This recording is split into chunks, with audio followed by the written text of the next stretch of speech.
That's how I get that ooh. And now back to your regularly scheduled program. What's good, YouTube? How's everyone doing? Welcome to the channel, or welcome back to yet another live reaction video. If you're new here for the first time, my name is TMR, and since you clicked on this video, you might as well subscribe to the YouTube channel, leave your comments down below, and enjoy this reaction video. What's good, YouTube? What's good, TMR gang? Welcome back to the channel, and welcome back to yet another live reaction video. I'm your girl, TMR. Thank y'all so much for stopping what you were doing to meet me over this daggone break room, y'all. Oh boy. All right. Y'all see the title, y'all see the thumbnail, y'all know what we gonna get into this good Tuesday evening, honey. Welcome back to the break room, y'all. We have Chaotic TV from the Love and Hip Hop franchise in the break room. We have Keyontae. We're gonna skedaddle on over there to Strong Mommy Chrissy. I'm a little behind on her. Her live was I don't know, I think 5-6 days ago. I've been trying to get to her, but y'all know Ed got out of jail, so we had to get over there and see what she had going on. And we've been talking about Liv for a few days, and I'm gonna put a pause on the calls on her and circle back to her when sis get show us some keys to an apartment, okay? But we'll skedaddle on her a little later. Let's see what else. Oh yeah, I've been meaning to get over there to Sky, because y'all know we talk about Sky over here too. So I got something a little bit to show y'all. I don't really have a video, but I got something to show y'all, because we like the Kiki and TT over here, honey. And I'm gonna get into that. So welcome, y'all. Welcome to the break room. Make sure y'all clock in. Make sure y'all subscribe to the channel. Okay, we are 18,000 strong over here. So, hopefully we can get to 20K before the summer. Okay. That would be nice if we can get to 20K for the summer. And if we keep the fool-la-la going on with all the commentary that we're doing of the people who are on the internet that we watch, maybe I think we'll be there probably before, I don't know, April. Okay. So again, welcome to the break room, you guys. I'm not seeing y'all coming in on my StreamYard. Hold on, let me pull y'all up on my phone, because y'all, if you guys don't know, StreamYard is a little behind.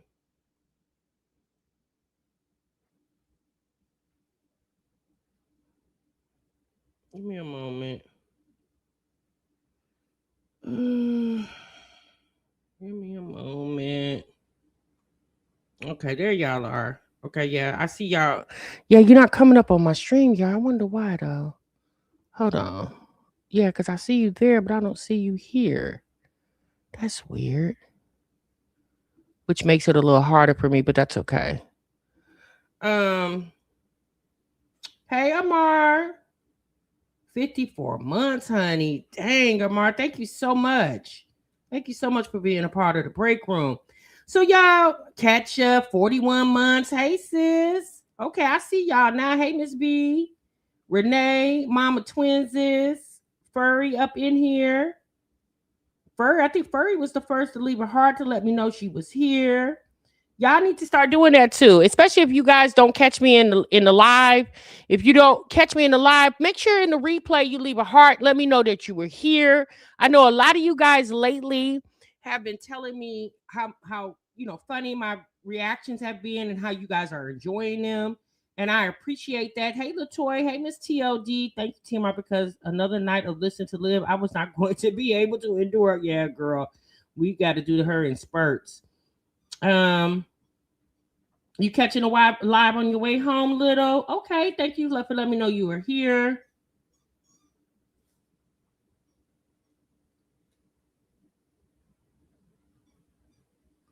Hold on, y'all. I'm sorry.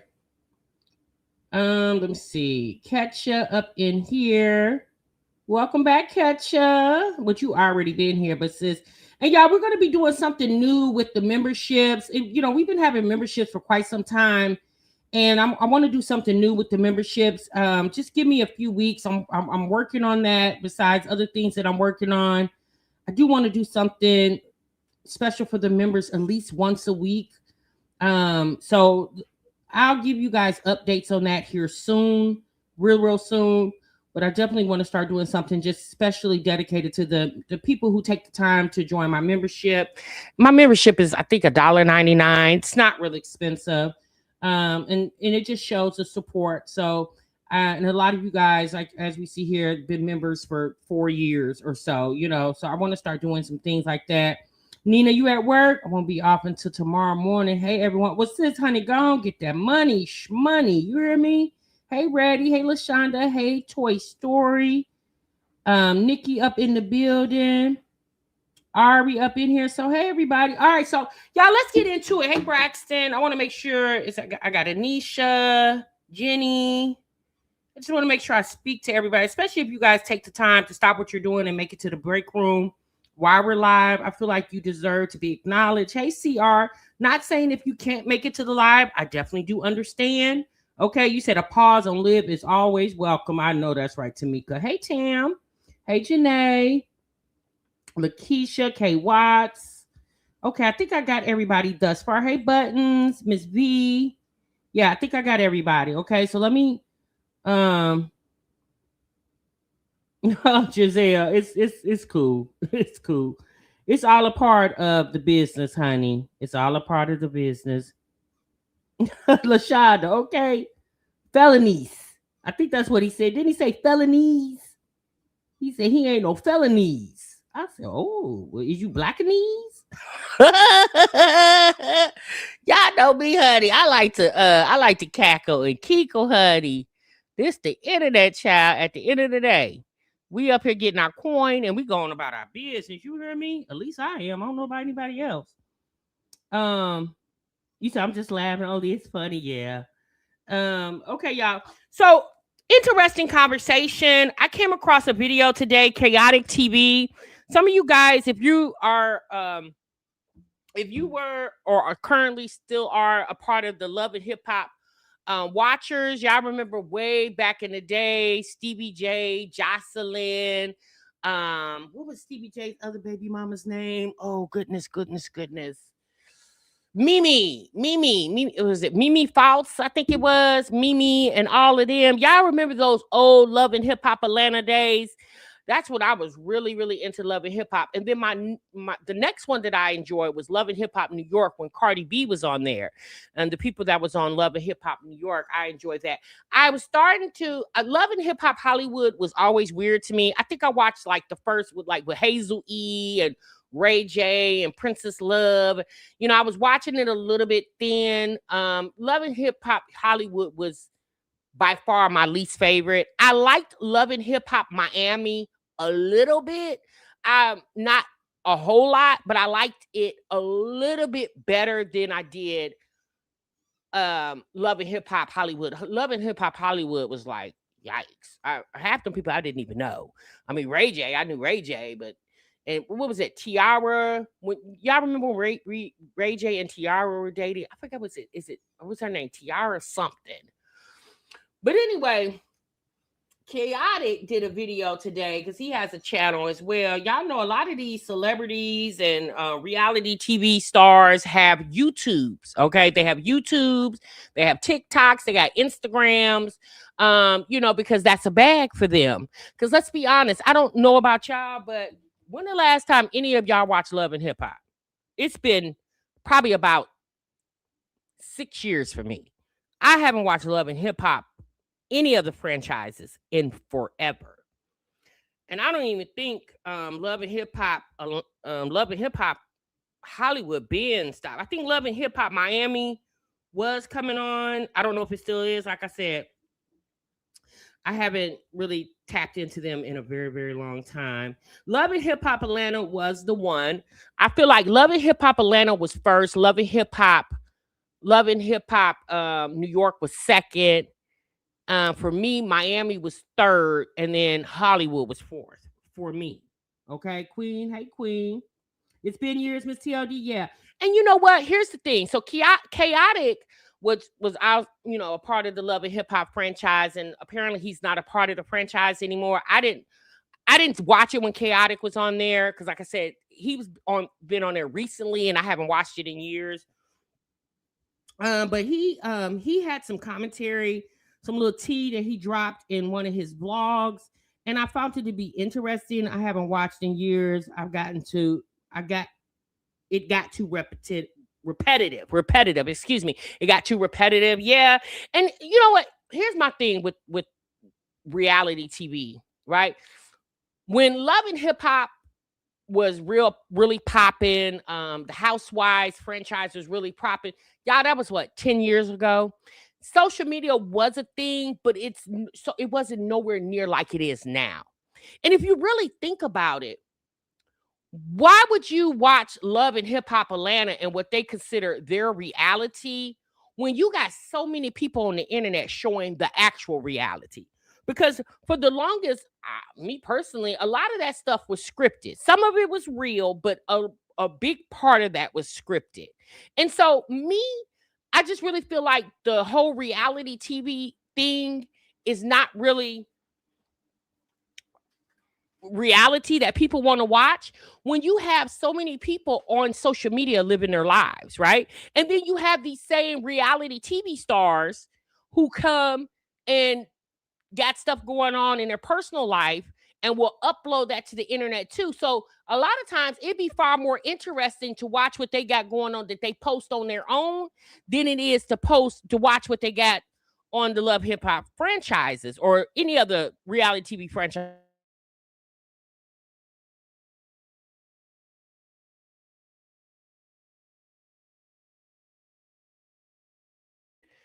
Bad Girls Club is nothing like the baddies. Yeah, Cardi B was definitely good. She was definitely good on Love and Hip Hop New York. So y'all, let's get into Chaotic real quick. I want you guys to listen to what he had to say. Let's get into that. Make sure you guys hit the like button for me. It's 195 in here. Make sure you guys hit the like button. Good morning, YouTube. Good morning. Make sure y'all like, share, and subscribe, and comment on this video. Ooh, EB, I remember that. It's a tough morning. I'm over here working out, and they doing a little construction in the background. So let me get by that before I give y'all an update on the new information that I've obtained and what's going on with Love and Hip Hop as a franchise, not as Love and Hip Hop Miami, not as Love and Hip Hop Atlanta, but Love and Hip Hop as a whole entire franchise. And before I start, I want to tell y'all this. I have a school community. Like, I'm going to start this video off with this. Now, I have a school community, Chaotic Community College. The link is in the description of this video. I've been putting it at the front of my videos, and I've been wondering, like, why nobody ain't really going to subscribe from YouTube? So I'm like, why y'all not going to subscribe? First of all, I know some of y'all probably went on there and looked like, oh, is nobody subscribed to this? That's because it's new. Who gonna be subscribed to it if it's brand new? I just started it. And it's me giving a mentorship. Like, let me tell y'all what makes me a great leader and a great mentor. I've been through everything. I've overcame every piece of adversity there is to overcome. First of all, you understand what I'm saying? I've been through everything from in the streets to the music industry to the television and film production industry. I done been let down, kicked while I'm down, toe down, the whole 9 yards. And I've remained chin up, chest out, still pushing through, still overcame, still done made over 7 figures in this game. From content creating to entrepreneurship to everything. I went from horrible credit to now I'm in the 800 clubs. I have exceptional credit, 800. If y'all don't believe me, hold on. Because this before I get into what I got to get into this video about, because I feel like y'all are trying me when it comes to my school.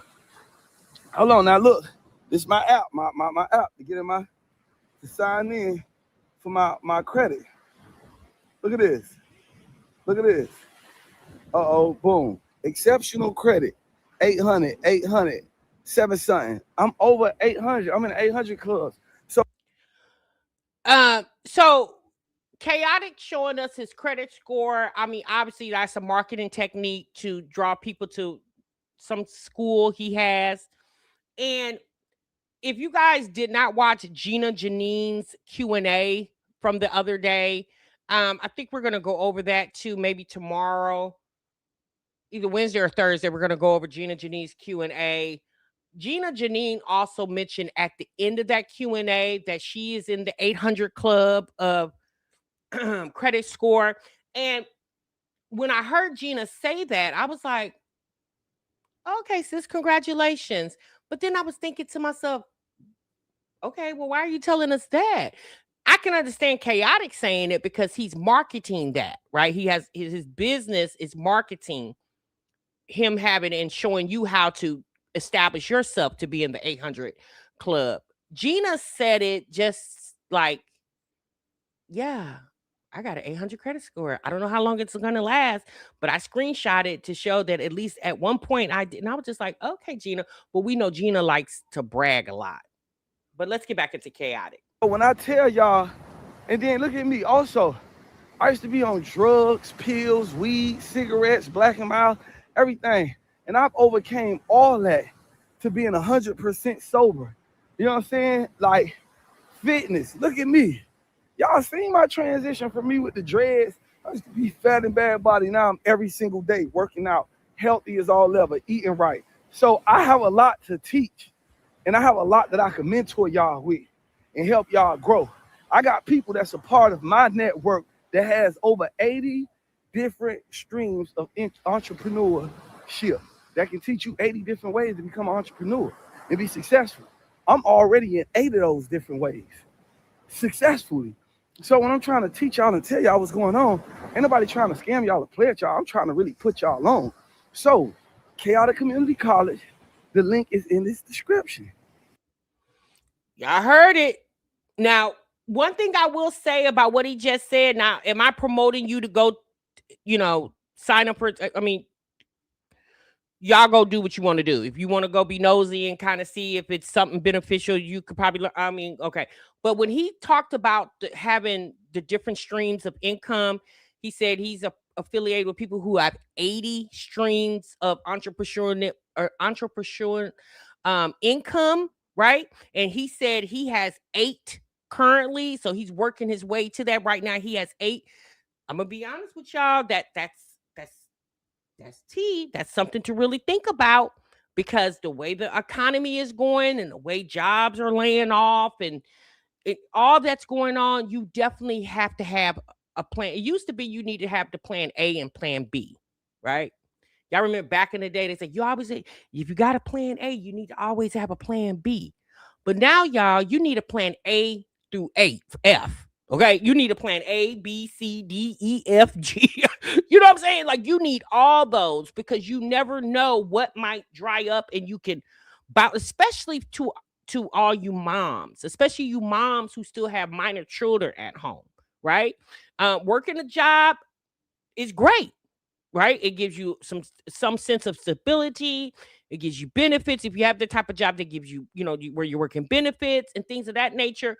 But y'all know, just like they can give you the job, they can take the job away from you. So you always got to have something in addition to fall back on. So I felt him when he said that, because that's important.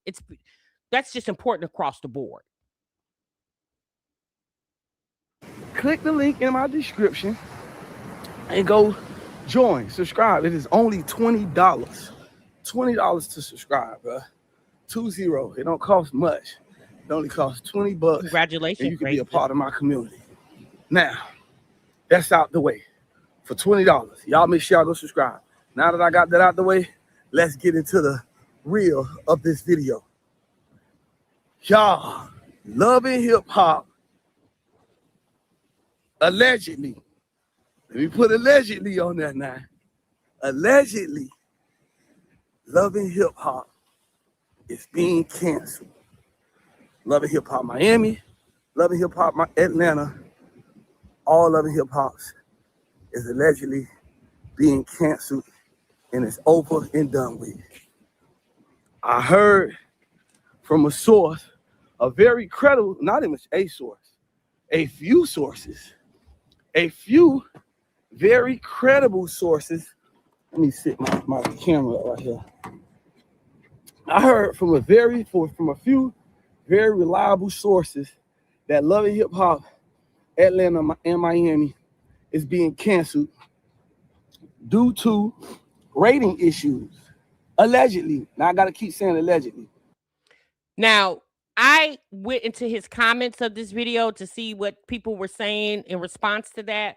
There were also people mentioning that the Basketball Wives allegedly is being canceled or being canceled, considering cancellation as well too. I mean, y'all think about it. It's just like soap operas. Y'all remember the soap operas we watched years ago? I think the only one is General Hospital still. Like all my children was my top favorite. I think I've told you guys this years ago. That ran on the ABC network. I watched typically the ABC, the American Broadcast company. I watched the soap operas that came on ABC network. I wasn't too fond of NBC and CBS soap operas. But I think General Hospital is still on. Don't quote me there because I haven't watched a soap opera in probably 20 years. It's been so many years since I watched a soap opera. But I remember when everybody was into the soap operas and that eventually just faded out. And if you think about it, when the soap operas, use your head, y'all. When soap operas faded out, what faded in? Reality TV. Y'all remember MTV? When they had their reality TV show? To me, the MTV reality TV show is what kind of kicked off reality TV, in my opinion.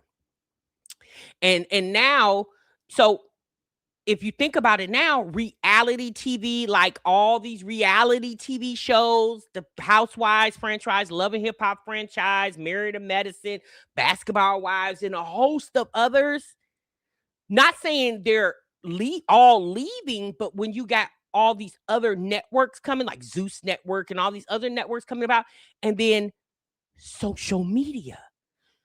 We watch Liv's Life. We watch My Jazzy Life. We watch Strong Mommy Chrissy. We watch a host of women and men, Keyontae and what he got going on. We watch a host of people who are vlogging their real lives. And although these people are not celebrities, but we've been watching them for so long, we're into their storylines. Me personally, I would be more interested to see what was going on with, I'm just use Keyontae today, for example, than what Chaotic got going on in his love life. I'm not really concerned about Chaotic in his love life because I don't watch him like that. You know, I'm not a follower of his. Do you guys get what I'm saying? So in a sense, and when you think about the Love and Hip Hop franchises, and we're just going to use that because that's what Chaotic was a part of, and that's what he's talking about. When Jocelyn, Stevie J, Mimi, and all of them left in the years ago, essentially, to me, that's when I kind of started fading off my interest because it wasn't. They started employing other people that I was like, who the hell is that? That's whose girlfriend, whose boyfriend? Half these people I didn't even know. Like I knew Little Scrappy because of rap, but his baby mama, what was her name? Erica. Yeah, I didn't know Erica Dixon. I didn't know who his baby mama was, obviously, until the show. But Erica and Scrappy's interaction on Love and Hip Hop Atlanta wasn't interesting to me. It just wasn't. People ain't getting into it no more. It's just that they saying that, you know what I'm saying? And it's who they battling with. They battling with these new networks, the Zeuses, the Now That's TVs and stuff like that, and all these other dope shows. I think people is just tired of the same storylines. I think they tired of and then what I think personally, I think people look at Love and Hip Hop now and see like, you know what, this is too much fluff. It's too like it's starting to come off. I ain't gonna like one thing I ain't gonna do. I'm not You're gonna say racist. I never it's watched the show. scripted. You know what I'm saying? I ain't finna hate on them like that and say it's scripted. But they look at a lot of people looking at it as if it's coming off as too scripted. If you look at it, just too much. It's like over and over and over, same thing, same like y'all like this. This is a show that has, to me personally, has destroyed marriages, created identity crisis for people. People don't know who they are. You know what I'm saying? It's just a lot. I don't think now that's why I disagree with him. I don't think Love and Hip Hop Atlanta reality TV show destroyed marriages. I feel like the people in those marriages destroyed their marriage. I don't think the reality show itself. I mean, they were a mess before the world knew it, right? And so when the world jumped into it, we just followed the storyline. I feel like the people. I don't think the Love and Hip Hop franchise has cursed all relationships. I think the people in those relationships destroyed their own relationships. Him saying the reality TV shows of Love and Hip Hop Atlanta franchise has destroyed people's identity. Maybe those people were already struggling with their identity. I mean, social media in a whole, I think, has distorted a lot of people's way of thinking and way of living, in my opinion. I think it's social media in a whole. It's a lot. It's a lot. But I love loving hip hop. I love being a part of it. But it's just a lot. And I'm gonna take back what I said. It ain't destroy people, marriages, or their identity. It's the people on there that allow being on that show. They let being on that show allow them to destroy their own marriages and create their own identity crisis. Right. Yeah. I'm glad you thought about that, Chaotic. Yeah. I agree with you on that one. You understand what I'm saying? I feel like at the end of the day, people tired of the same old, same old.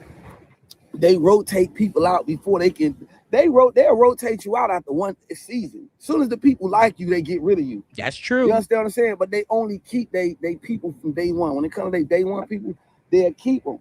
And it was like the best to me, the best people that was on the franchise of Love and Hip Hop are the ones they got rid of. If you ask me, the best, like the real to me, the real Love and Hip Hop. And it could be two reasons why Chaotic's opinion is that once people really start liking you, they got rid of you. It could be two reasons. It could be money, because once you become popular and you're bringing the ratings to the show, you can do what? Your revenue goes up, right? Your stock goes up, and so maybe they didn't want to pay. And then it could also be too that those people became big-headed and felt like they were bigger than the program. It could be two things.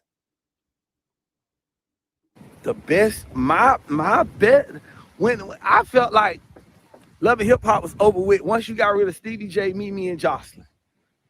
Once you get rid of Stevie J, Mimi, and Jocelyn, the franchise of Love and Hip Hop was over.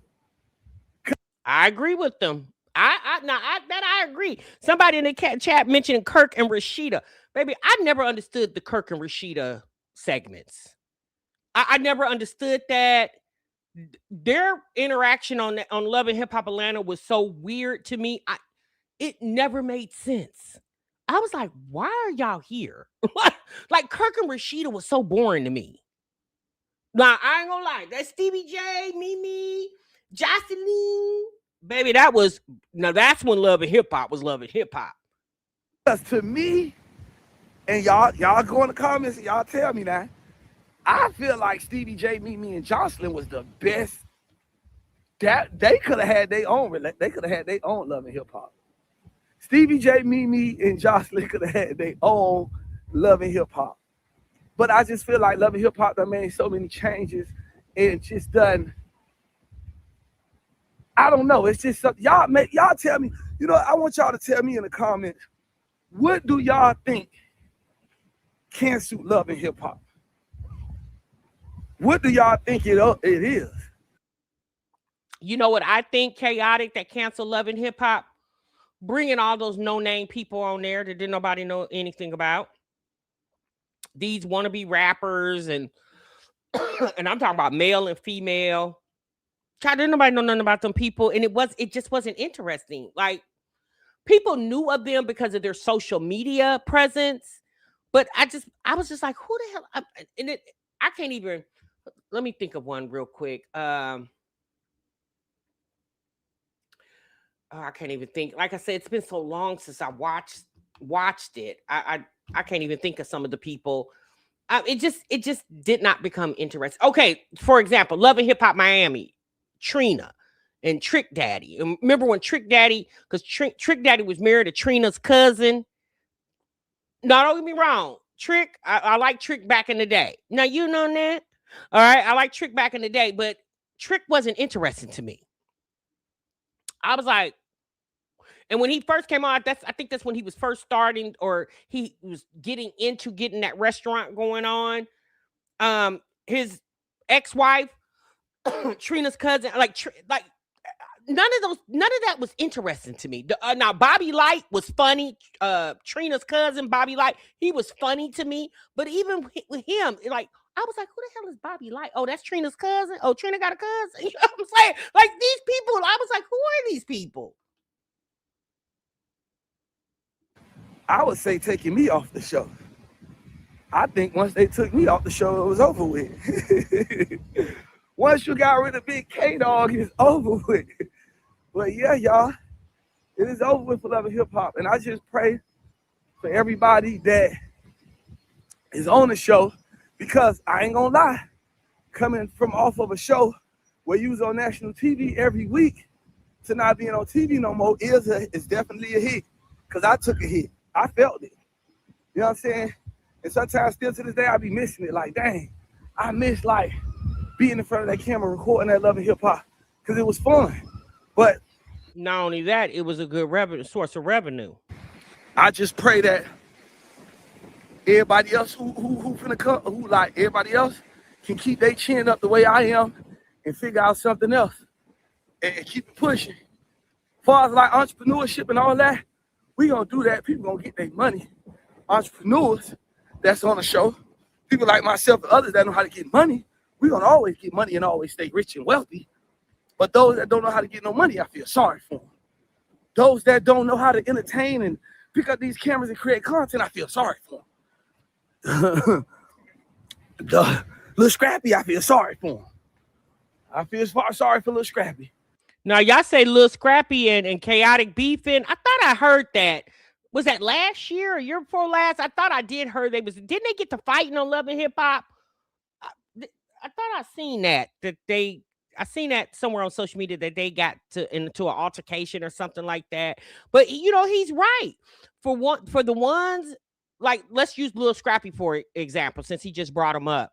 Y'all know Lil Scrappy, how many kids he got with Bambi? What, he got about 3-4 kids with Bambi?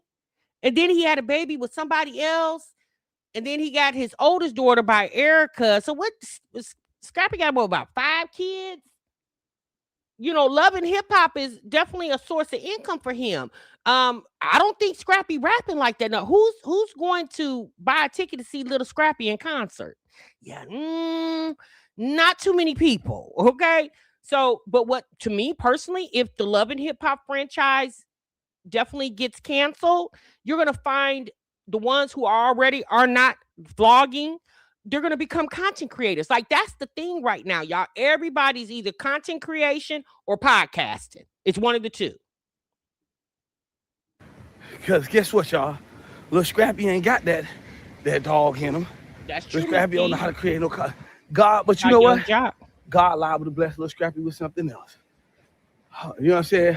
Hopefully him and everybody else get their blessings. But boy, let me tell you something. For people that solely depended on Love and Hip Hop, I feel sorry for them. Now, I'm gonna be honest with you. I would think majority of those people, if not all of those people, are not solely dependent on Love and Hip Hop. I ain't gonna even lie to you. That sounded a little haterish when Khatoic said that. I would just assume that those people are not just solely depending on.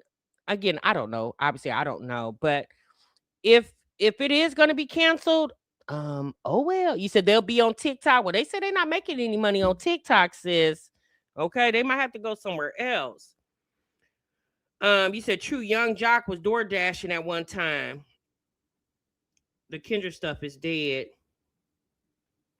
They going to be on TikTok live all day with Santana. Santana be on there live all the time. You talking about Santana? Oh, you talking about Santana, the rapper? What's her name? Old girl's homeboy. I didn't know that. I don't watch him on TikTok. They be on YouTube too, EB, all day long. You know another person who's on social media all day long, but she's been doing it for years. Your girl, what's her name? Oh, God, dog it. She used to be Tiny's hairdresser. What's her name, y'all? She was on the Love and Hip Hop Atlanta too. Young Miami. Thank you, Sean. Young Miami, which is Santana, they best friends. What's your girl's name that used to be Tiny's hairdresser? Shakana Joe. Thank you, Nisha. She stayed on Instagram, but she's been on Instagram for years, like years. I remember her from early pandemic. Yeah, Shakana. Thank you, Latoya. Yeah, Shakana. And you know, I don't know. Is she still on Love and Hip Hop Atlanta? See, that's another thing. I knew of Shakana from when Tiny had the reality show. I knew Shakana from there, right? But once Shakana got on Love and Hip Hop, I was like, well, what's her story? Do she even got a man? Yeah, I heard she does. She has funeral homes, but she also has like a cooking channel on YouTube. I seen some videos last year of her where she would have people come on and she would be in her kitchen in her house cooking, and she'll have guests come on, kind of like with what's her name? Ari, what Ari does, or I don't know if she's still doing it, but she did. I seen her last year, the year before last. Ari Fletcher. Yeah, she and she also has some type of hair care products too that she sells. Doesn't she have a salon? I don't know. I don't know if she still has a salon. I know she did. I don't know if she still does. Yeah, with love. Thank you so much, sis. But I just wanted to show you guys that. I thought that was interesting. Him saying that he heard from credible sources that the Love and Hip Hop franchise is going to be canceled.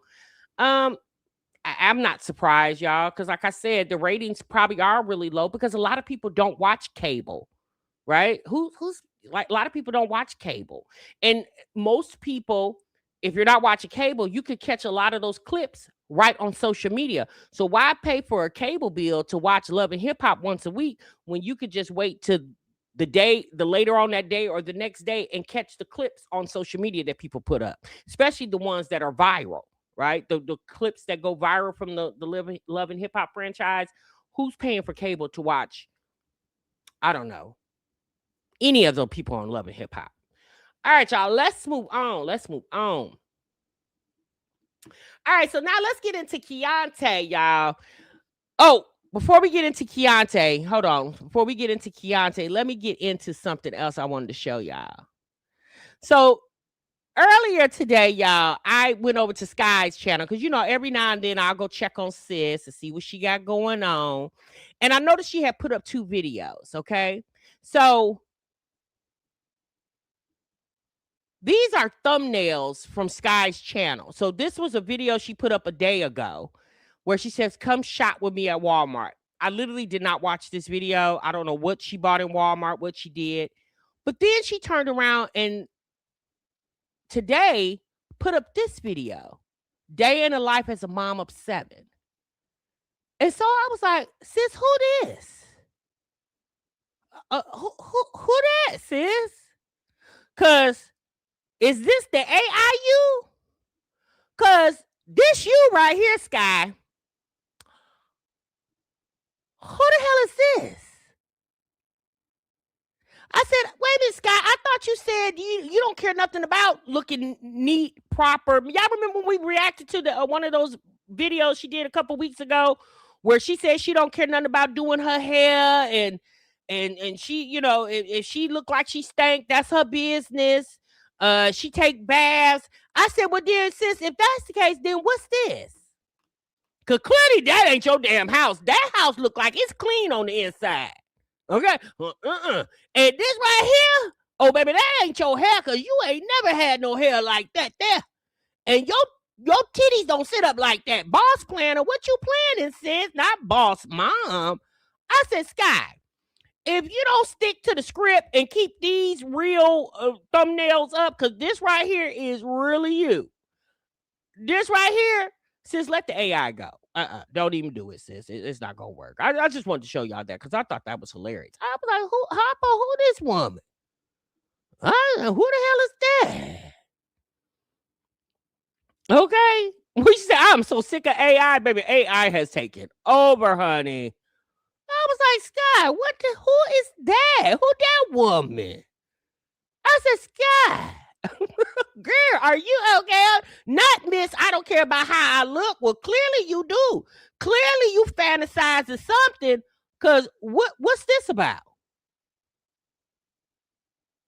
What was it? Why you didn't use this picture right here with the house in the background with this right, because this you right here, sis.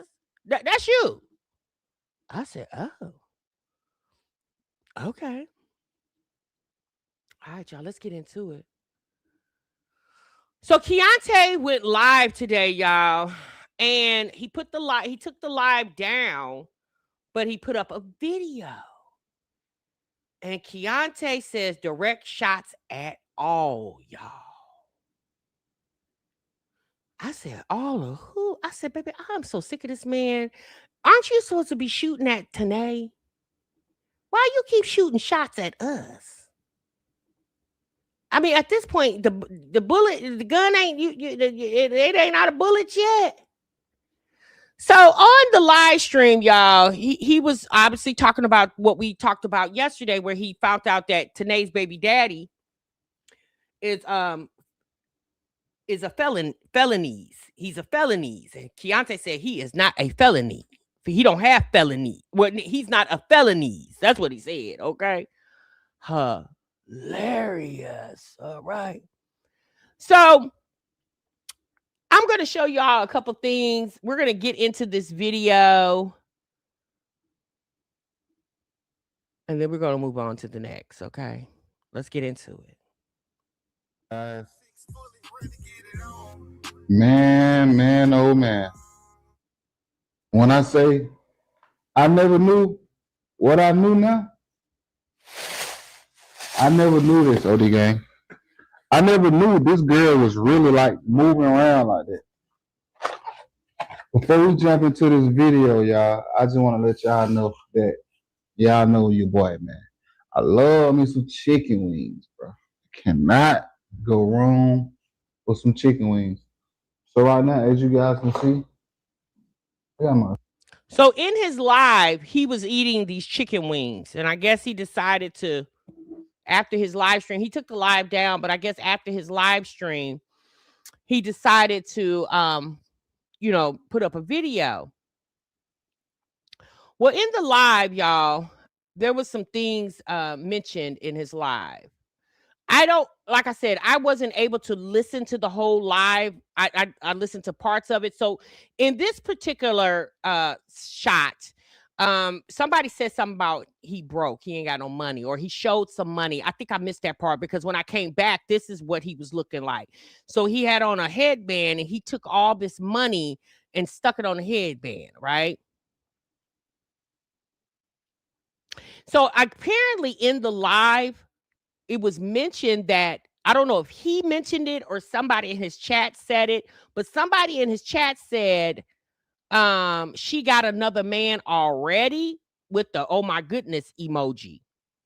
So apparently there was some tea spilled that Tanae got another man. I don't know if they're talking about Chocolate Drop or somebody outside of Chocolate Drop. I'm not really sure. Okay. You said, and still broke. So in the midst of him doing this, Bubbles walks into the house. And when she seen Keyontae with the money on his head, she was like, what are you doing?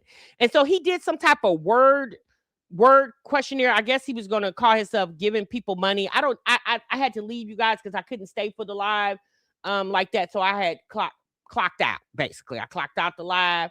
But then this was also mentioned too in the live. Somebody said in his live chat, they said to call her apartment complex and let them know how many people that are in that apartment and get your boys enrolled. And me personally, when I seen that comment, I was like, make the girl homeless? Why? Why make her homeless? Because you're not just making her homeless, you making all the children homeless. I mean, like, what the kids got to do with it? They don't have anything to do with it. So when I saw that, I was like, yeah, it's been messy, but I said, oh, this is getting real messy. I said, I hope nobody calls that girl's apartment complex and tell them that she got 7 kids in a 2-bedroom. I said, I pray nobody does that. That girl just delivered a set of twins, a month ago? And I do understand that she said some mean, vicious, vile things about Bubbles and Bubbles' unborn child. I do understand that, but I don't feel like her kids need to be homeless because what she said. That's just my opinion, y'all. But you know, leave your thoughts and your opinions down below. But let's get back into Keyontae's video. Scroll on my plate. I got ketchup on my plate. I'm gonna get on it this time. I got me a 10-piece wing with some fries. I got me some teriyaki sauce for my fries that I'm gonna dip. Probably dip a couple wings too. And I got me some blue cheese to get into this topic that we got to talk about today. And before I get into the topic, let me just say something. I agree. TMR. Yes. Charlotte, let me just tell you something to you real quick. What's up, Keyontae? What you want to talk about? Bro, yeah, that right there. I did it again. Let me stop playing. I mispronounce words on purpose just to get y'all talking, bro. What?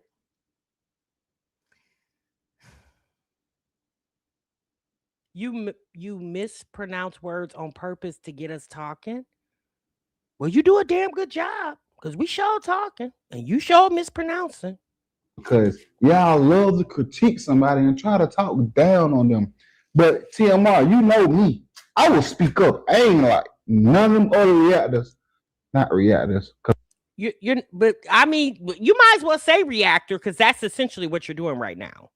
So yeah, you said it right. You're not none of those other reactors. Because I'm a vlogger. You the reactor. But I'm talking too fast. But now she gonna get on me for this. Okay. You sure damn right I am. Keyontae, go, man. Finish. Oh, you might be right, TMR. I might be a little slow. Stop playing me. I said you was slow? Where did I say that? Did I call Keyontae slow? Well, I mean, at this point, it don't even matter. But for real though, I'm now of them YouTubers you react on.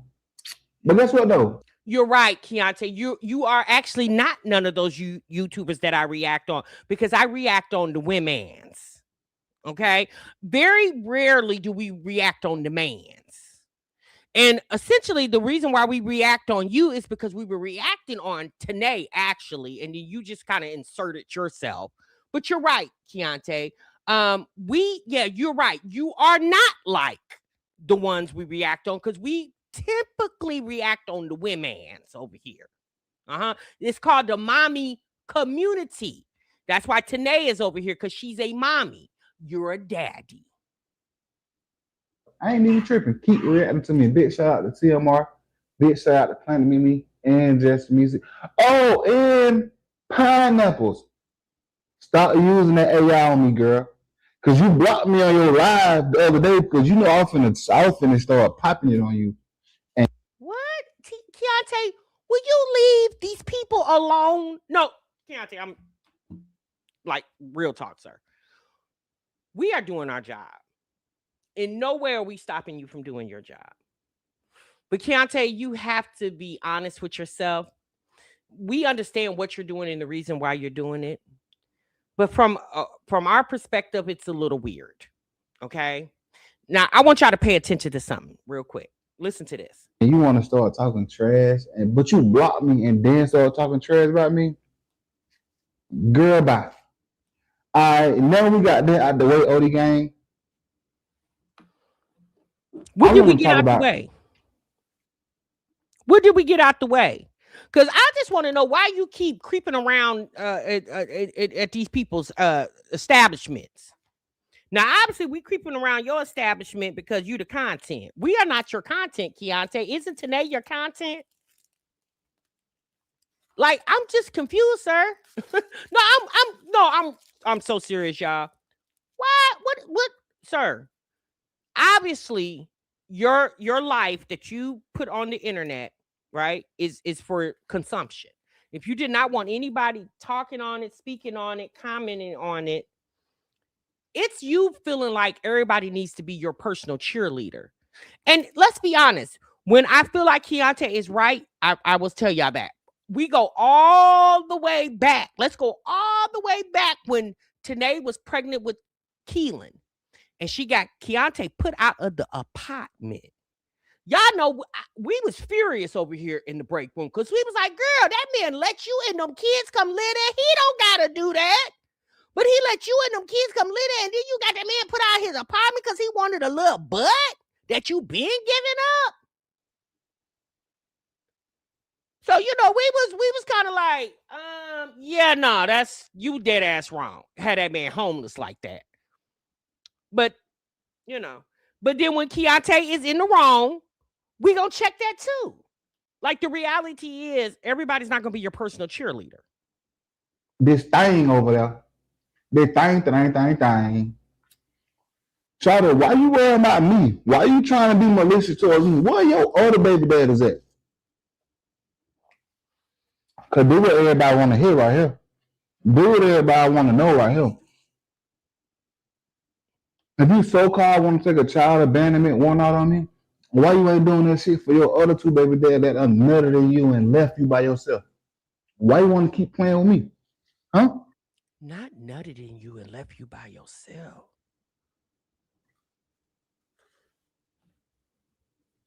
Please let me know why. Because them dudes over there don't care nothing about your ass. I don't care nothing about you neither though. But I just want a visitation for my boys.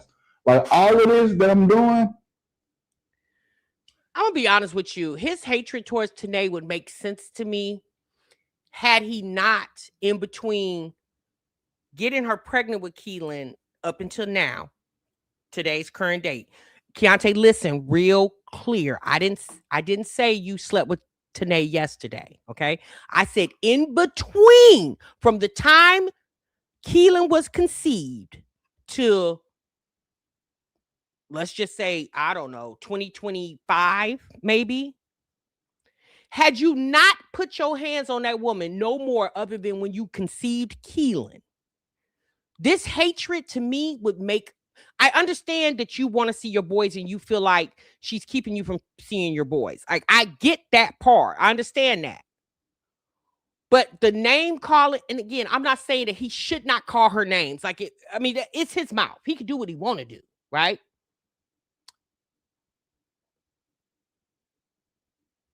My thing is this. It would make more sense to me had you never put your hands on her after you conceived that baby with her.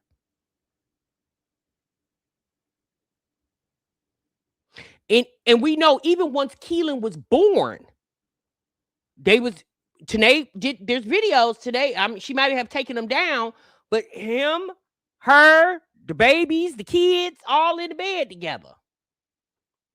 Now, obviously, that's no more. And we get that.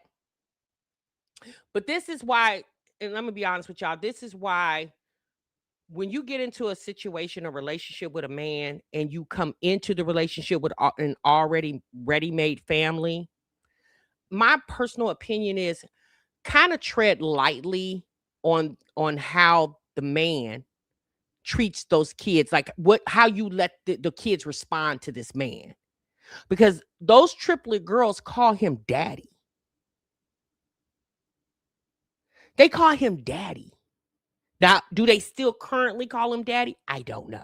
But he has some videos around Christmas time where they in the car with him when he pulled up at Tanae's apartment, and he seen them getting off the bus, and they was geeked up to see him. Because again, those kids have been with that man since they was like 3-6 months old.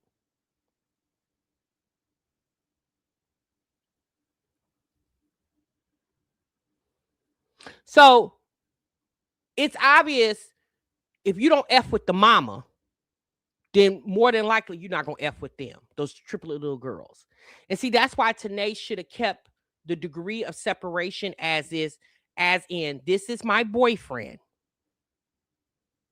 When KJ was born and he now became KJ's actual father, Tanae, but because Tanae is ghetto and hood, she thought it was cute for them little girls to call him daddy, when the person they should have been calling daddy was the actual father, because now he's not a daddy to them anymore. Hey, Drea. And that's unfortunate for those little girls. I feel bad for them because they really love Keyontae. And I'm not saying Keyontae doesn't love them the same, but it's very evident he's not going to move with them the same. How could he after all of this that he's doing with Tanae? He's not going to move the same with them. Now, his sons, he could cuss Tanae out from sun up to sundown. The courts can't stop her from letting him see those boys. But those girls, there's definitely going to be a big difference, unfortunately for them, for those little girls. That's unfortunate for them. It's to get you to know that I'm trying to divorce you so you can sign off on them papers, so I can get visitation for my son, and we can get divorced, and we can deal with whatever comes with that. You see what I'm saying? I'm hungry right now, Odie gang. And I can't help myself but to eat right now. It is, Tasha. It's a mess. But I'm saying, this girl. But I blame Tanae and Keyontae both for this mess. I blame them both. Let me read what you guys are saying before we get into what Keyontae had to say. I want y'all to listen to what he's going to mention about Gerard. Tanae and Keyontae, even after divorce, will still be bickering. This is the type of foolishness they live. Best thing for Bubbles is to let them be. Yeah, best thing for Bubbles is to stay out of it and just mind her business when it comes to her and her child. And whatever relationship her and Keyontae form, I don't know about y'all, but if I was Bubbles, it would irritate my soul to be constantly listening about how much he hates Tanae every day. Regardless if he's doing it in a video or if they're just having a conversation without the video, that would irritate my soul. That's why I don't understand how Antonisha dealt with it, because I'm sure Gerard's had many, many conversations with Antonisha about how he despises Olivia. As a woman, I don't want to keep hearing about how you hate your ex. I don't want to hear that. Because let's be honest, as a woman, would you like for me to keep telling you how much I hate my ex? As a man, what man want to keep hearing that all day? What man want to keep hearing that?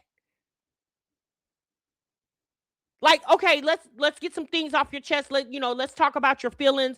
Okay, and once we talk about that's it. But to constantly have to keep hearing about Tanae every day, and I'm talking about from Bubbles' standpoint. Again, unless Bubbles a different type of breed, that would irritate my soul. I would tell him, Ninja, would you shut up about your damn wife? Okay? Because let's be honest, she's still your wife until the papers get signed.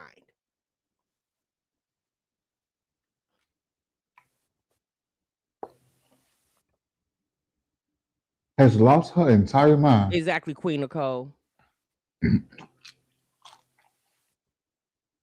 So while you trying to move Mauritius towards me, you need to have the same energy for your other baby daddies. Because at the end of the day, y'all,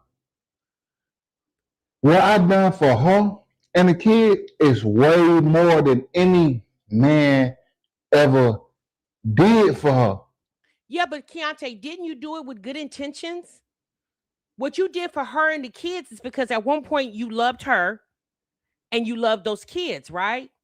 So if you did it out of love, why are we talking about it in the midst of hate? Like, why are we talking about what you did for her and those children that were calling you daddy? Why are we talking about that? I hate when people do that. Why are we talking about that? Shouldn't even, it's already understood what you did for her. Regardless if she appreciates it or not, I guarantee you those kids appreciate what you the role you played in their life, and leave it as such, Keyontae. Why does she not have the same vitriol for her other baby daddies? You should have been asking that question when you were with her.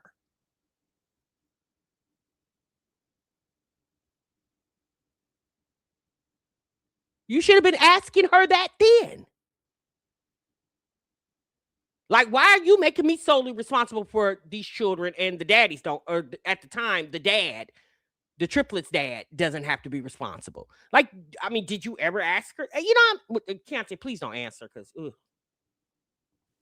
I don't even want to speak on her dad because I don't know her dad. Her dad, but I'm just saying, I know I've been more in her life than probably her dad though. And it ain't his fault though. It ain't his fault. And don't think I'm sitting up on the YouTube coming for everybody. I'm just shooting shots at everybody because I'm not, y'all. This girl has been antagonizing me for the last 3 years. This girl been antagonizing me, not to bring the past up, but ever since me and Mariah was done dealing with each other, this girl been antagonizing me. Now that I'm moving, I'm in a whole nother relationship, a whole new domain, and she's still trying to be a common factor in my life. And it's not fair. I didn't what do you mean it's not? tell you to just throw yourself away, throw your body away, open your legs up to convicted felonies and more convicted felonies because This boy is wow. Keyontae, let me give you a piece of advice, sir. Mature just a little bit, just a tad bit. Okay. At the end of the day, you said it. I repeated it. I'm not no convicted felony. I'm a law-abiding citizen. Oh. And I am concerned on the well-being of my children. And I'm not no convicted felonies either.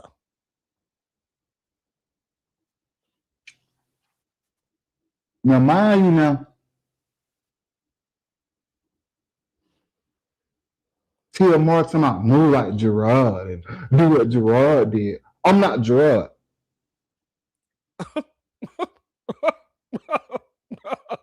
You goddamn right you ain't. You damn sure right you ain't. And Gerard, not me. And I don't care that he got his situation, however he got his situation. Shouts out to him. I do want a situation. I want an outcome like that because I just want to be a part of my kid's life.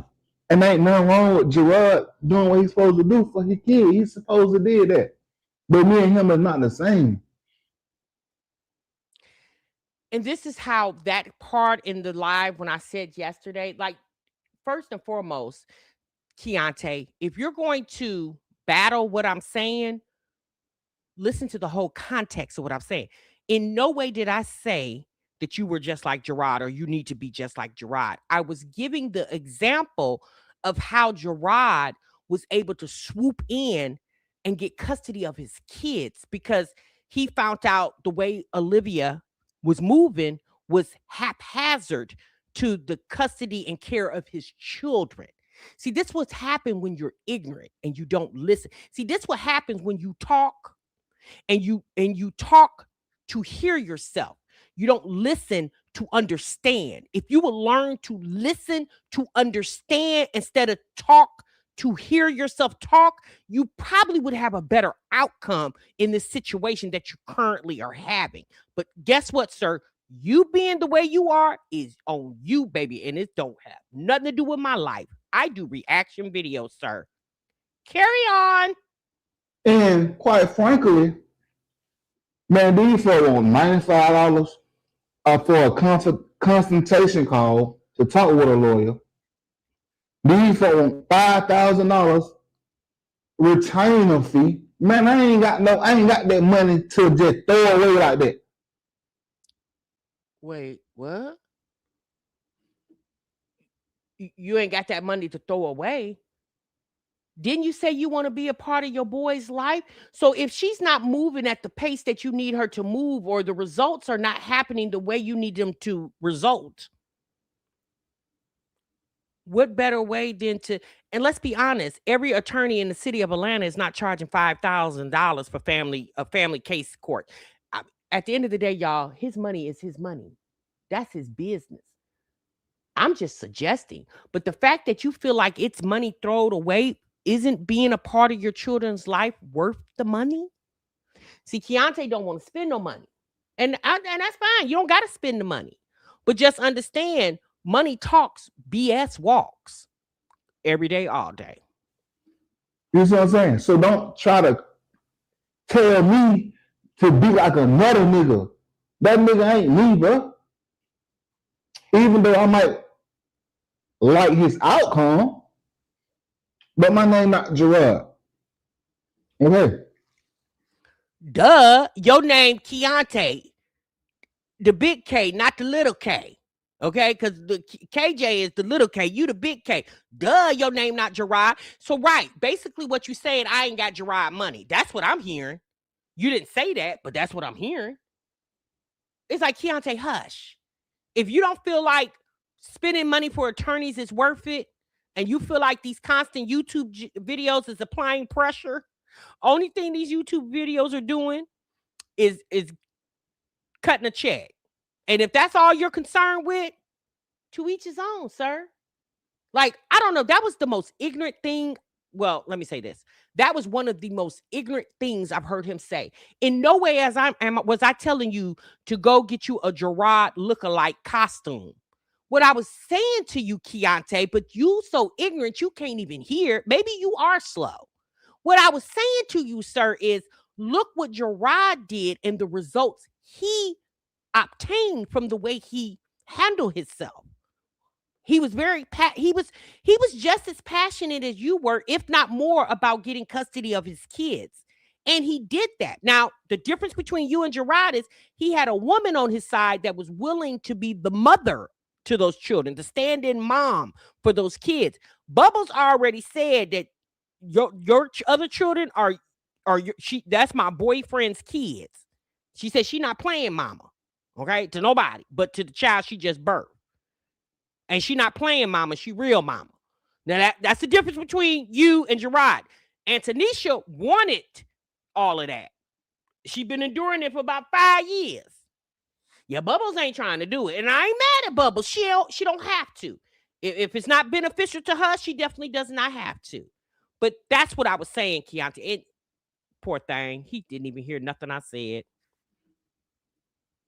I don't even know that man. I don't even know him.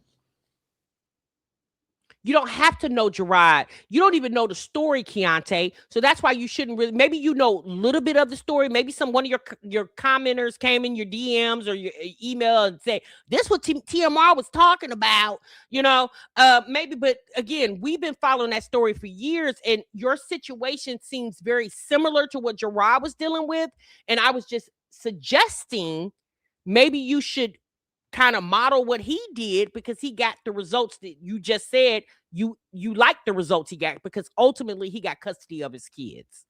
And you say you want visitations, but I don't know if when you say visitations, I don't know if he's saying he wants custody or visitations. I don't know which one. He said, I want my boy. So when you say that, are you saying you want them to live with you, or you want to be able to see them when you feel like it? Like, I don't know. And again, Keyontae, please don't answer back. Please, God, please. You know what I'm saying? So stop trying to compare my situation to Gerard's situation because this ain't the same situation. Gerard ain't vocal as me. Y'all gonna say, oh, but Gerard came with that money though. But at the end of the day though, y'all. Yeah, but no, don't skip over that. But Gerard is not as vocal as you. Gerard didn't need to be. Gerard didn't have to do a series of YouTube videos. He didn't have time for that. That man working a job making $100,000 plus a year. He didn't have time for YouTube or social media. That man was down there at the dump site making a bread so he could take care of that family. He let his lawyers do the talking. And that's all we're suggesting to you.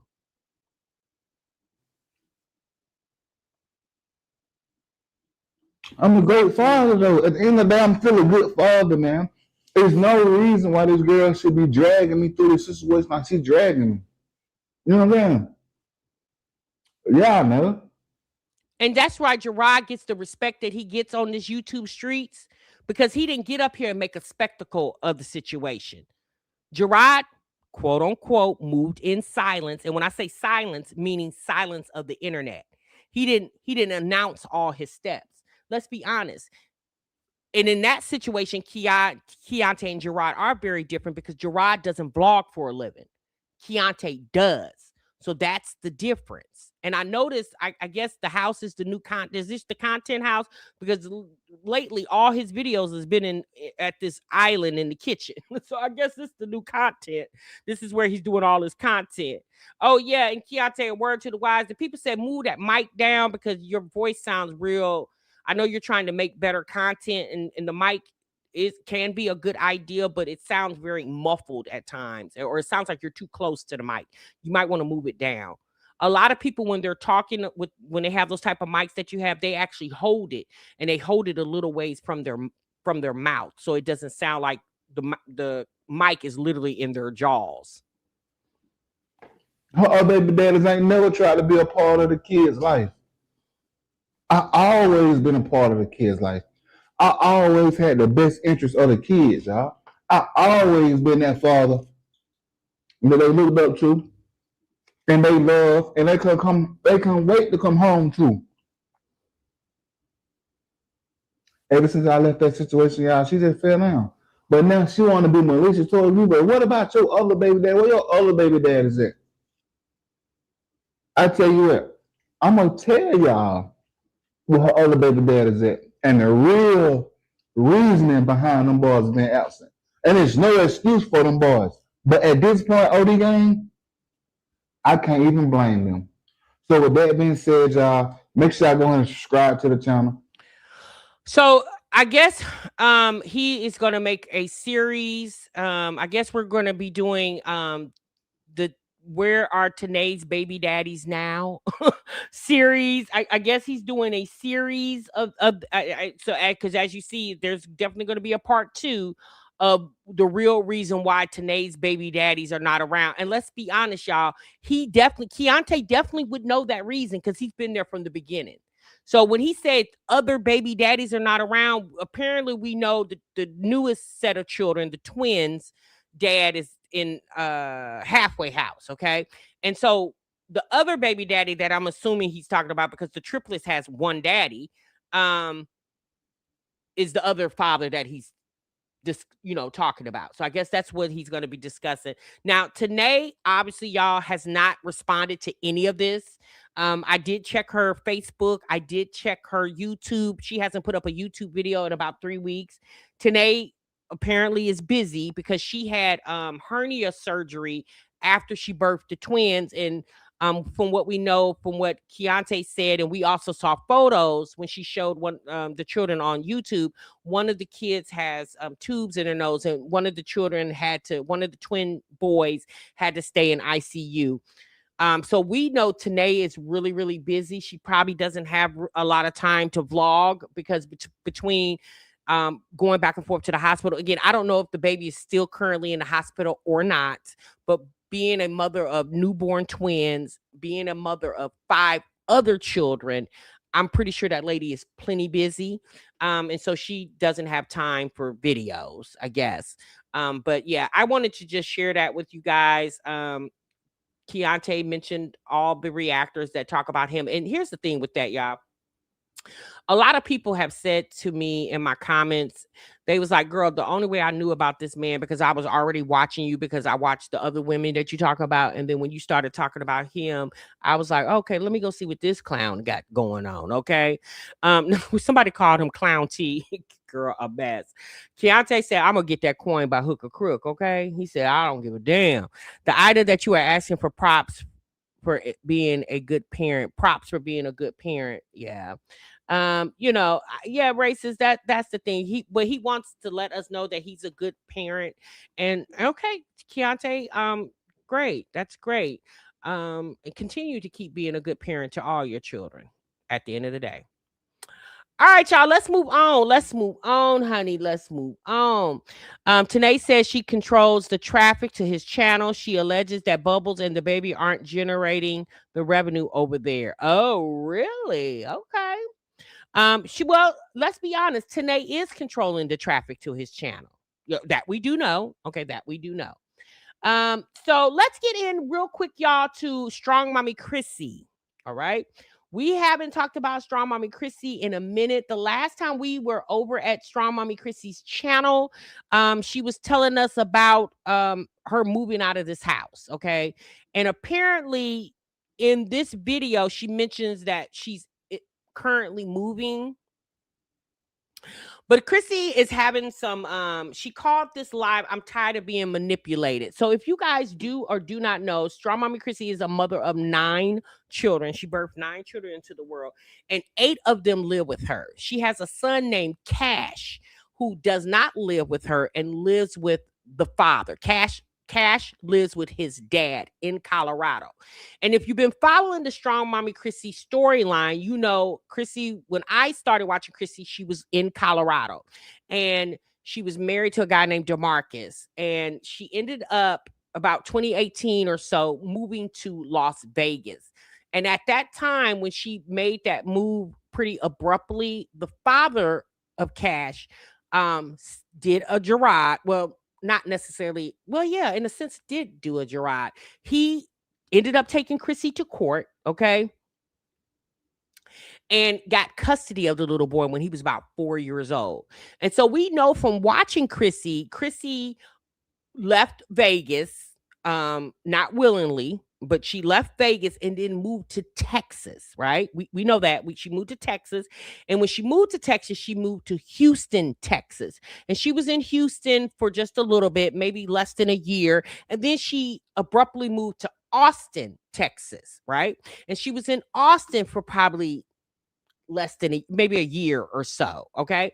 And then she abruptly left off Austin, Texas, and then moved back to Colorado. And so she's been in Colorado about 3 years now. She's been back in Colorado where she originally started from when I started watching her, and probably some of the majority of you guys started watching her. Well, in this live stream, she was very disturbed because she had some type of verbal confrontation with Cash's dad about Cash being late for school. Okay. Again, this is what she's saying. So let's get into it. Let me blow my nose.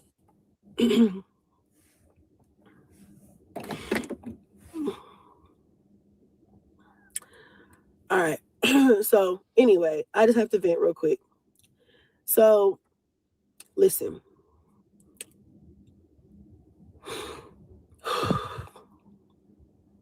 I am not perfect. Okay? I'm not perfect in any way.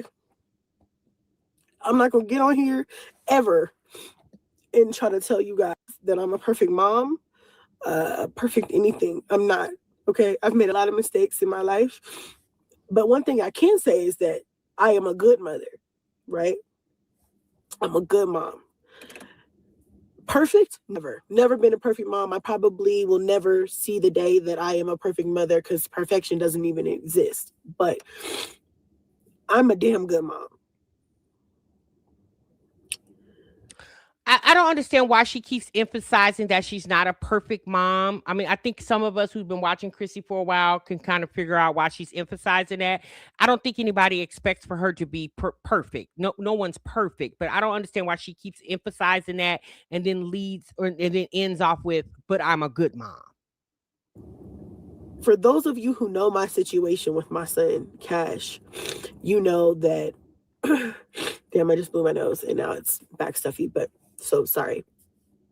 You know that back in 2018, I went to court, to determine where Cash was going to live because I had the bright idea, which don't ever do this for anybody who's watching this. Don't ever just take the kid. I was stupid. I was thinking, I'm his mother. He's only ever lived with me.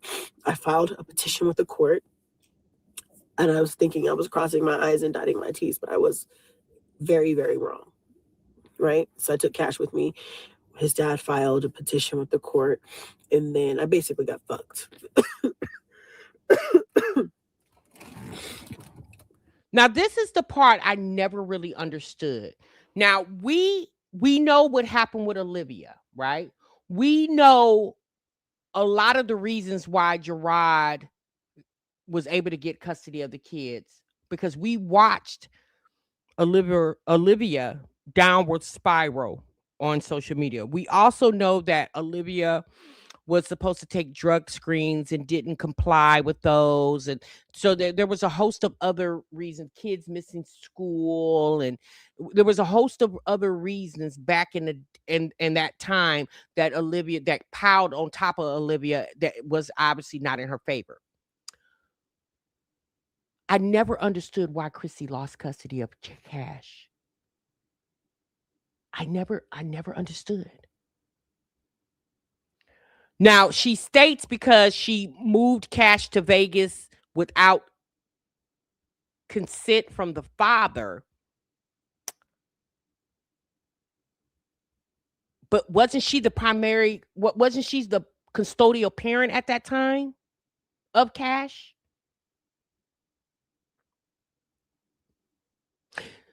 So, because now, me personally, why would that be a reason for the courts to take custody from her because she moved and didn't let the dad know, or the dad wasn't in agreement? I never understood that. Now, again, unless the judge had a vendetta against her, I never understood. Like, literally, that's the only thing we've ever heard. You can't just take a kid out of state without the other parent's permission and agreement. You will lose custody for it. So, but my thing is this, and Tam Reed, I understand that. But at that very moment, listen to what I'm saying, y'all. Once Chrissy was made aware, this getting real, why didn't she just go back to Colorado?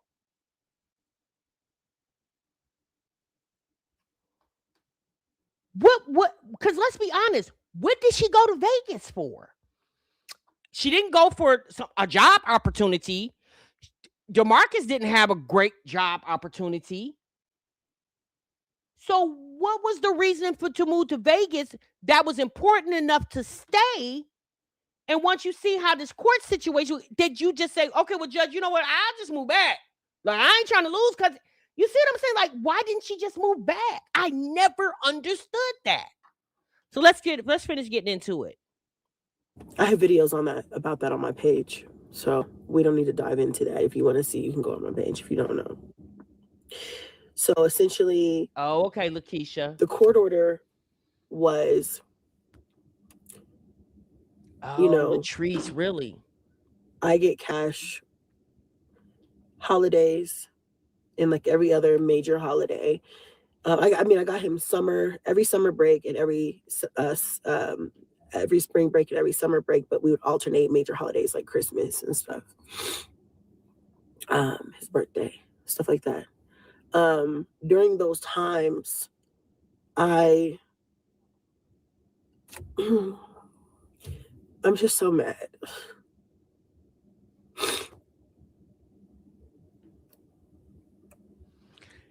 And Sean, I'm glad you said that. Essentially, She did all of that to end right back in Colorado. She was literally gone from Colorado about 3 years to end up going right back. Cash father was concerned about his well-being more than anything else. So, but he was okay with his well-being when Chrissy was living in Colorado and Cash was living with her, right, Lakeisha? He was okay with it.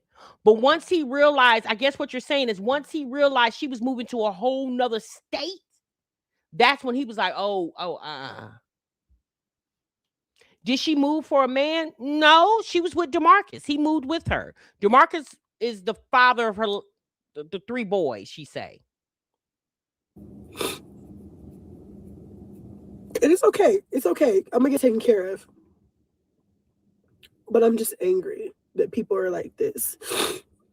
So, during that time where, first of all, if I back up, the moment I got that verdict, that Cash had to stay in Colorado while I was in Las Vegas, he was 4. And I blame myself because I should have done shit properly the legal way. I did not know anything about, I've never.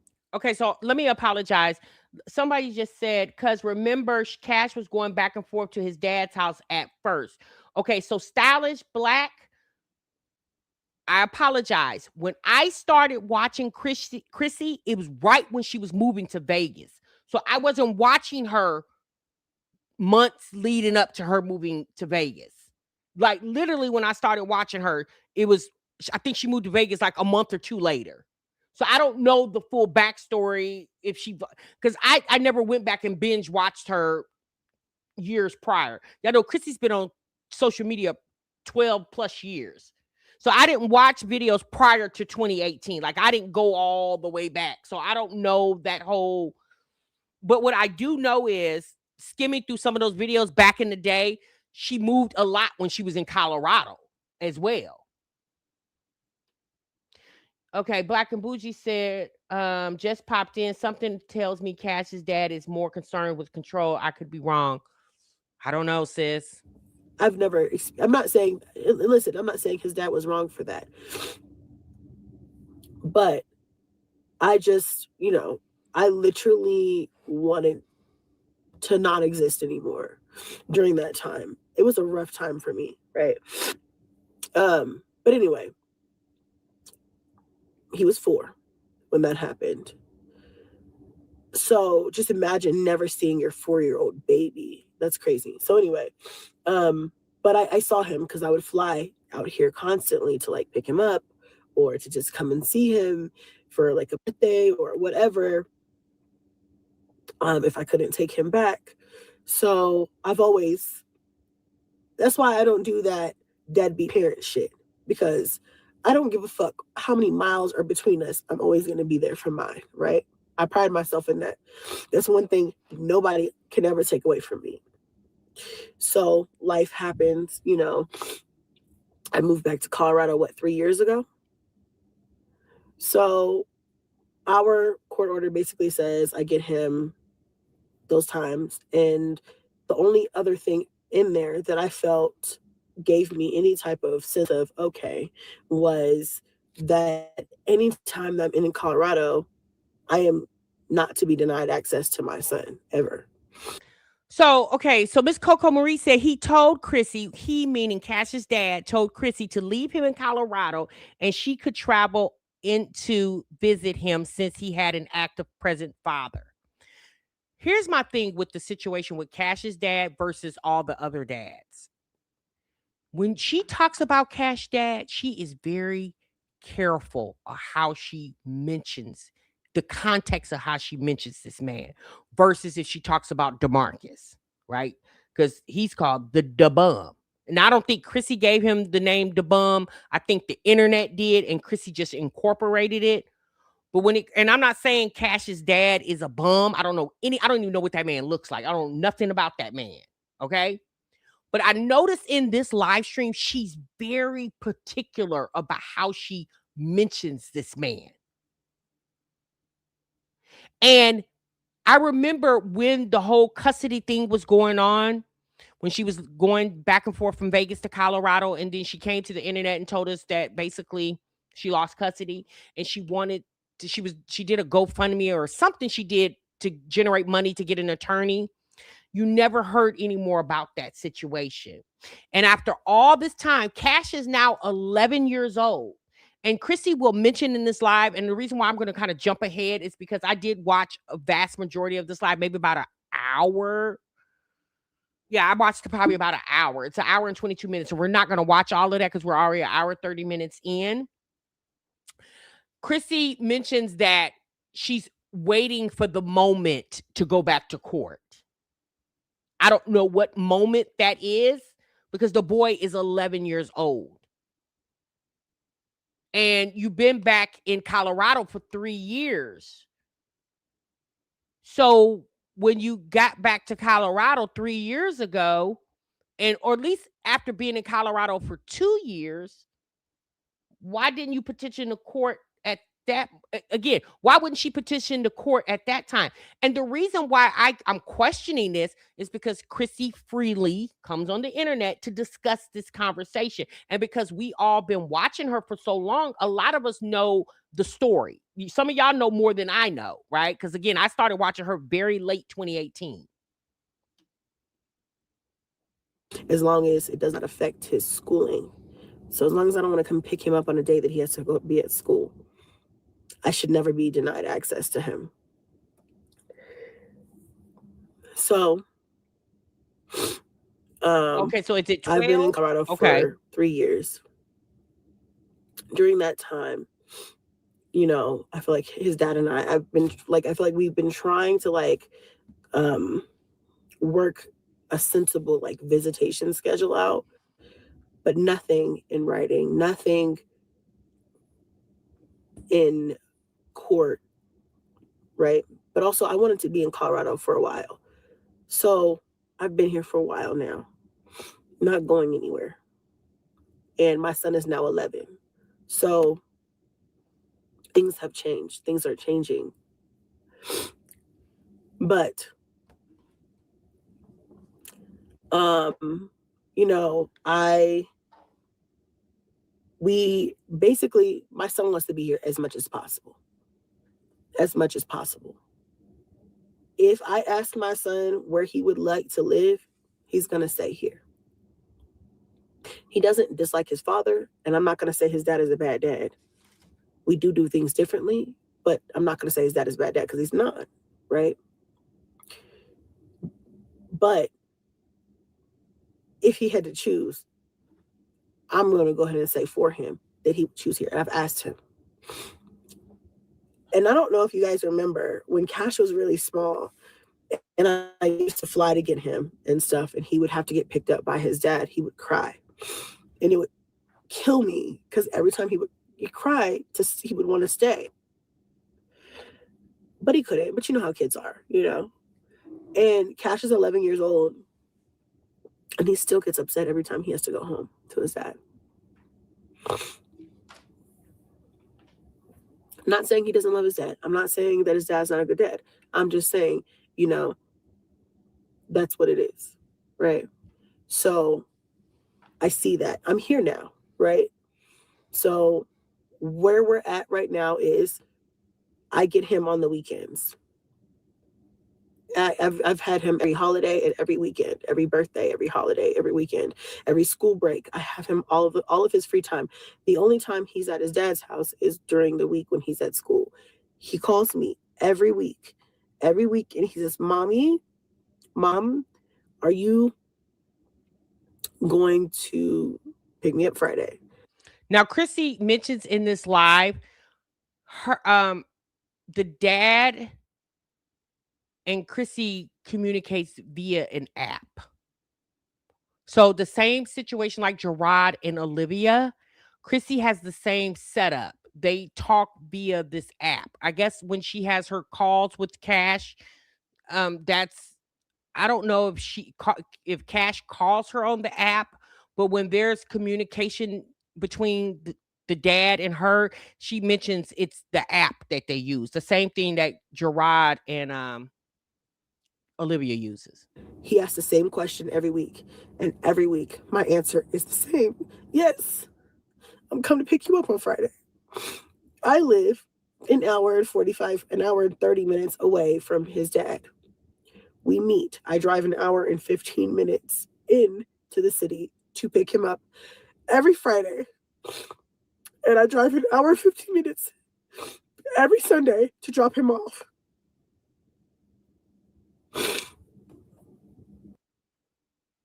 Okay. All right. Part of your visitations. Me personally, why did you move so far? Like hour and a half? That's hell.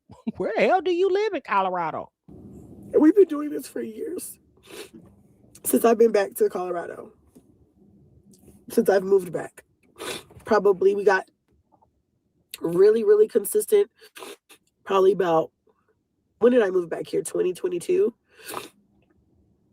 So solid for 2 years. 2.5. Every Friday, I pick him up. Every Sunday, I drop him off. Every birthday, I have him. Every holiday, I have him. And he wants to be here. I'm going to say something to you guys. Do you guys notice every time Chrissy is moving, there's always drama? Have y'all noticed that? Like every time she moves, there's some type of drama going on. Literally every time. And I do that because I know he wants to be here. Some weekends, I'm tired as fuck. I don't want to go driving after having a whole day. I don't want to drive an hour and 15 minutes. And 2 hours and 30 minutes both ways. You know, but I do that for my son. Because I want to be here. Now, we all know where it's probably going, but here's where I'm at right now.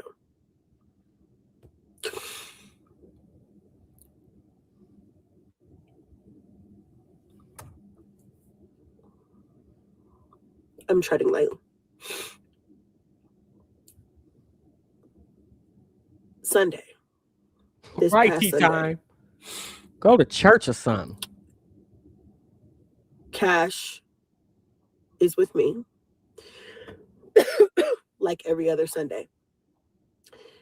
And his dad, we always meet at the same time. And his dad messaged me and asked to meet an hour earlier. And I cannot usually change like that. I can't usually change an hour or two either way because my schedule is very fucking tight, especially knowing because I have to drive there, drive back. You know, I have other obligations. We have a time that's been working. I need that time to be that time. So when she said that, it made me think, is Chrissy working? And is that why her time is like she needs very structured time frames? Because let's be honest, I don't think it got a lot to do with the kids because now all 8 of the children that live with Chrissy are all in school full time, even down to Onyx, the youngest boy, because he's probably about 6 now. Yeah, because he was born right before the pandemic. Yeah, he's probably about 6. So all her kids are in school full time. So is Chrissy working outside the home? And is that why her time is very specific? He asked me to meet earlier, and I said I can't meet earlier. He said, why not? I said, because I'm busy. And it's because I don't owe anybody an explanation. Oh, she we meet at the same DoorDashes? time within a 30-minute difference. If you want to meet 30 minutes earlier and say, okay, let's meet at this time, I can probably try to make that work. If you want to say, let's meet 30 minutes later, I can probably try to make that work. If you try to tell me an hour or 2 hours one way or the other, my schedule's already set.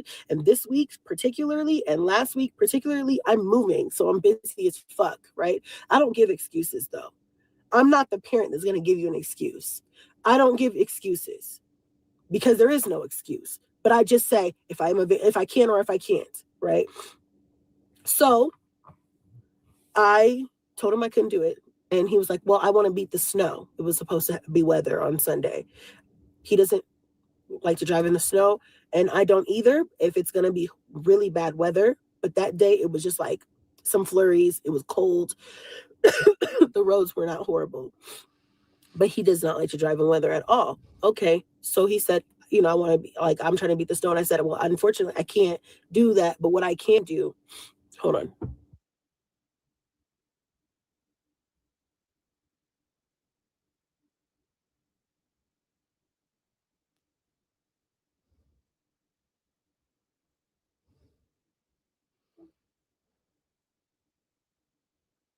Baby, it's the lives always in the car. You hear me? Chrissy, baby, she is infamous of these live streams in the car, and the kids got to come out to the car and communicate with her. I'm going to make this quick. So, where was I at? Yeah, he basically said he wants to beat the weather. And I said, listen, I'll take him to school tomorrow. That's something that I have done before. He goes to school an hour and 30 minutes from my house. I have taken him. There's been probably a handful or more of Sundays where I have kept him just because he wanted to stay. And I asked his dad, like, he wants to spend the night. I don't mind getting up and taking him to school. Okay, let's pause for a minute. Brenda, sis, are you okay? You said I actually like Keyontae. Sis, we're not in the Keyontae segment anymore. We're on the Strong Mommy Chrissy segment.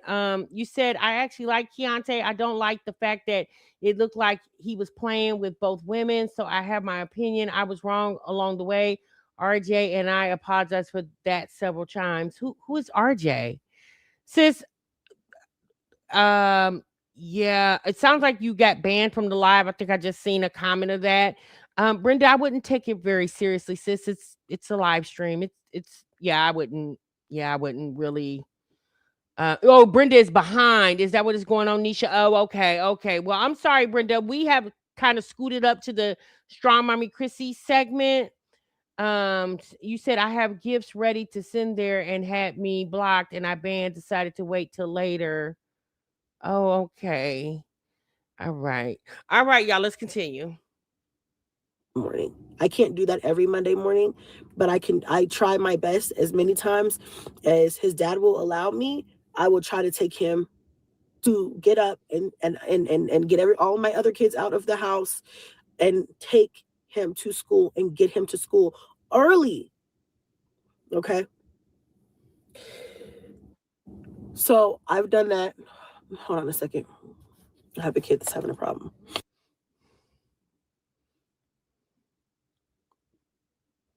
What you tell the tea time, Brenda? Go on, exit out and join back in. Tea time says, sis, catch up. Oh my goodness, Brenda is hot about getting banned from the live. I'm sorry that happened to you, sis. But you're not gonna be banned from here.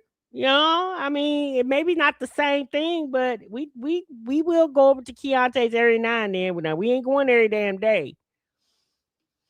You said who is Chrissy trying to convince? I don't know. This was y'all know Chrissy's very long-winded too. Y'all do know that, right? I don't know. It's something let me say this real quick. It's something strange about how this conversation, other than let me speed it up a little bit. Apparently, because he was late to school and Cash's dad got a call, it sounds like he's told her that he can't come over this weekend or whatever weekend, and that's making Chrissy mad. But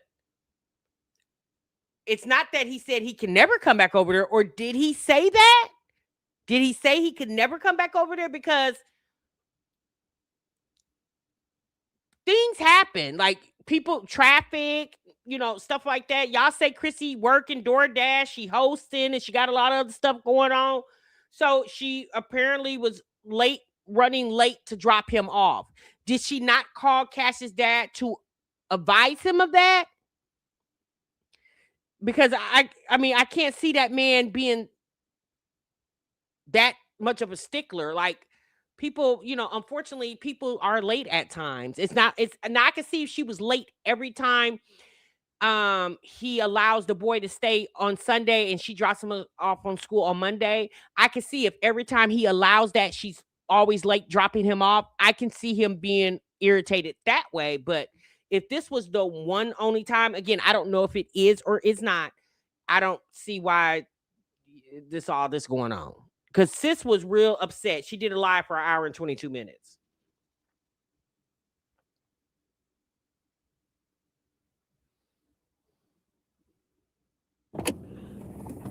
Okay. Sorry. So I have taken him to school before, and he's never been late or anything. He gets there safely, fine, whatever. I make the sacrifice, and I arrange my schedule, and I squeeze it in there. Wait, hold on, Mocha. You said Chrissy is currently homeless again. That's why she's doing the sympathy and empathy play on people's hearts and pockets, because she didn't get the house in Vegas. So when we reacted on Chrissy being in Vegas for the holidays, so you guys, we were right. It looked like she was apartment hunting or not apartment hunting, house hunting. Is that what you're saying, Mocha? Because y'all, I'm sorry, I don't follow Chrissy like that anymore. I really don't. So I don't really be up on what she's got going on. But y'all, that's the thing. The whole situation with the landlord wanting her out of that house, I think it had a lot to do more than what Chrissy told us, because that landlord lied and said that the house was being foreclosed on. Then next thing you know, the house is up on Zillow or whatever website it was on. Because they wanted Chrissy's ass out of their house, honey. He said he didn't want to drive late at our time. I couldn't meet at that time. And I was like, well, I can just take him to school on Monday. So he was essentially like, okay, right? The next day, all 9 of my kids had a 2-hour delay because it was cold. Not because it was snowing, but it was just really cold. It was like blowing cold winter air, frozen street, like just cold. So when that happens, they'll do a 2-hour delay. So 2-hour delay happened. That day was actually crazy as fuck because also I got a call from the kids' dentist and they were like, oh, Onyx has a dentist appointment today. And I totally had spaced that because I just have a lot going on this week. Hold on.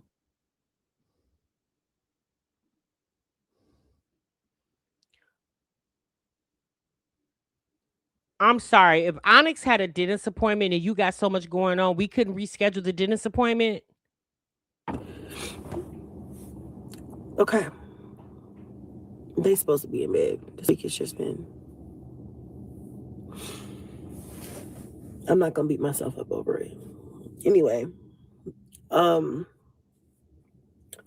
So Monday, anyway, I'm running late. Long story short, I'm running late.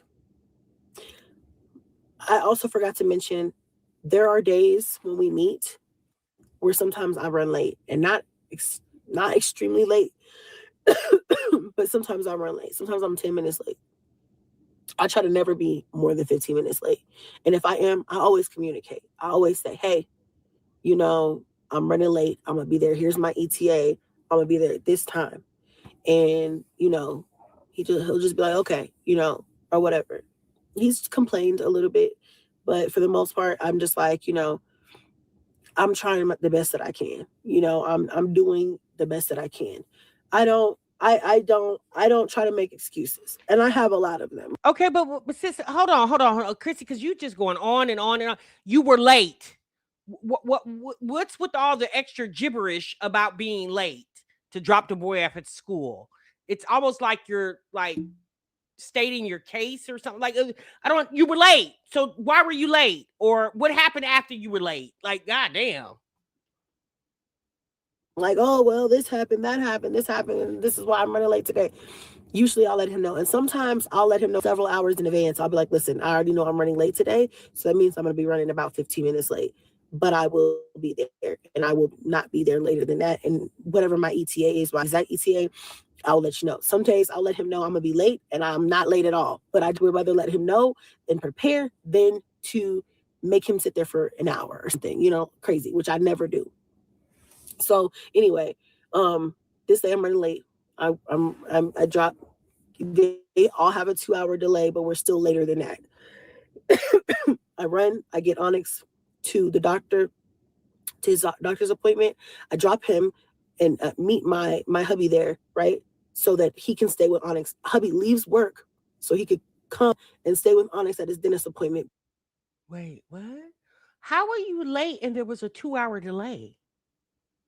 So you had to take Onyx from the house to take him to the dentist. I'm just going to assume the dentist is near where you live at. If you were already hold on.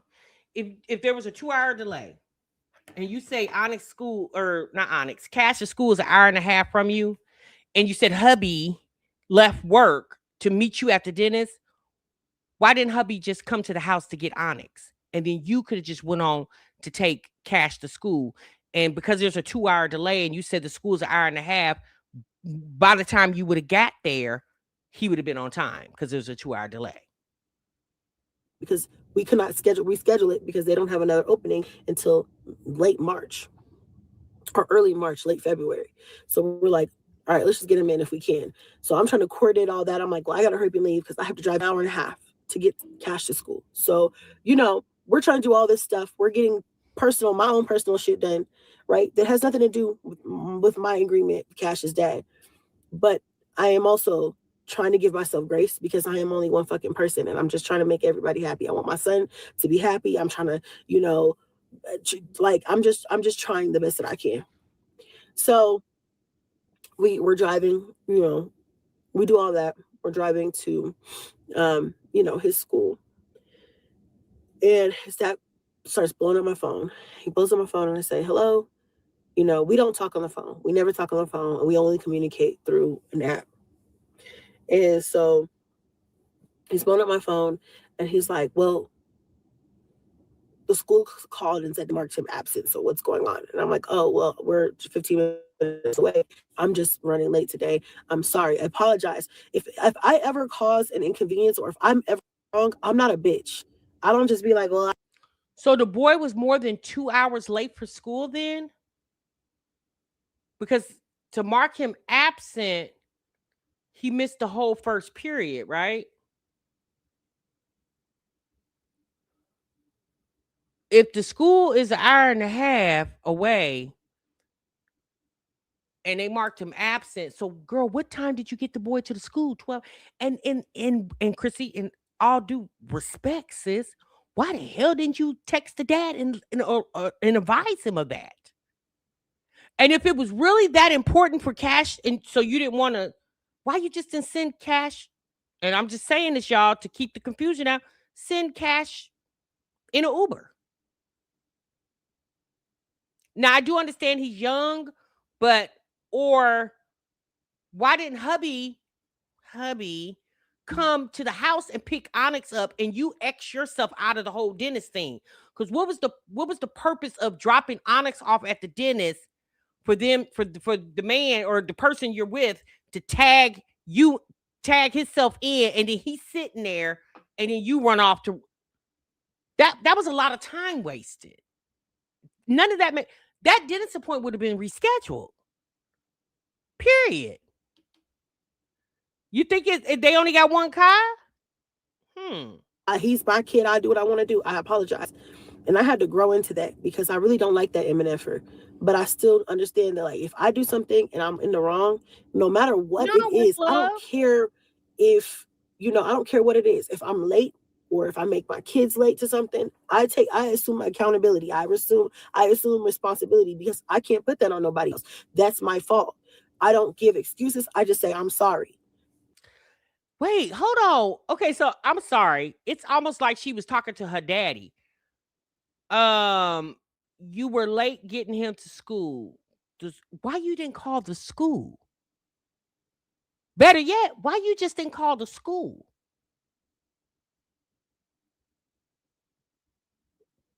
That's my question. Even if you didn't call the dad, why you just didn't call the school? I'm doing the best that I can, but I'm not dealing with somebody who's reasonable at the same time. So I agree, Eve. I said, I'm sorry, but it's just been one of those days. All my kids had a 2-hour delay, and I just, I'm just trying, the best that I can, but we are 15 minutes away. And he like makes a noise like and hangs up the phone in my face. Now, I'm fucking human, bitch. Okay? And I used to be so much more hot-headed than I am now. I've calmed down. But in the back of my soul, that shit still pissed me off. So I sent him a voice note, and I was calm because my son was in the back, and I don't argue in front of my kid. So you was mad because he made a noise with his lips and hung up the phone on you? What was it? What more did he? No, sis, really. What else was he supposed to say? What? I mean, after you gave him all the excuses, because at the end of the day, Chrissy, that's all they were excuses. What was he supposed to say? What did you want him to say? I'm trying to figure out why the hell you was mad.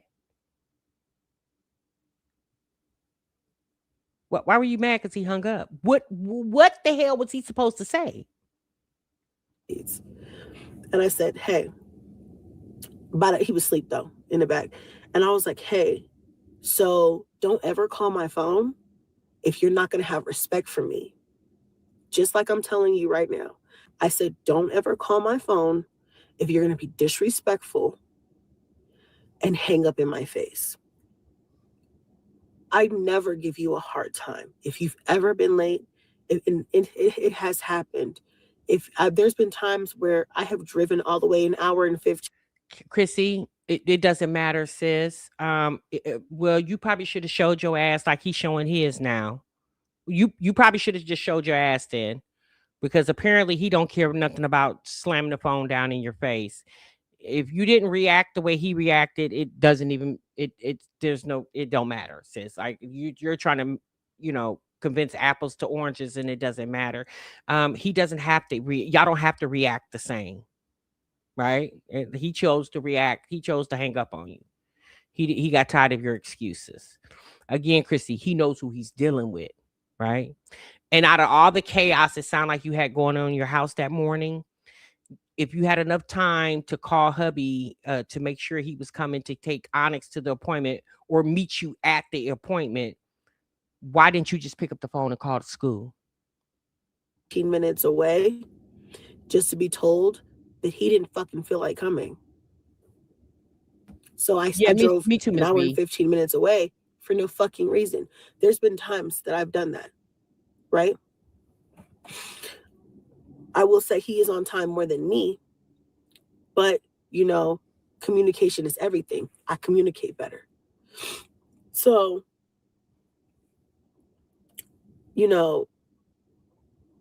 I also said in that voice note, like I said, there have been times where he's missed school because you didn't have a car.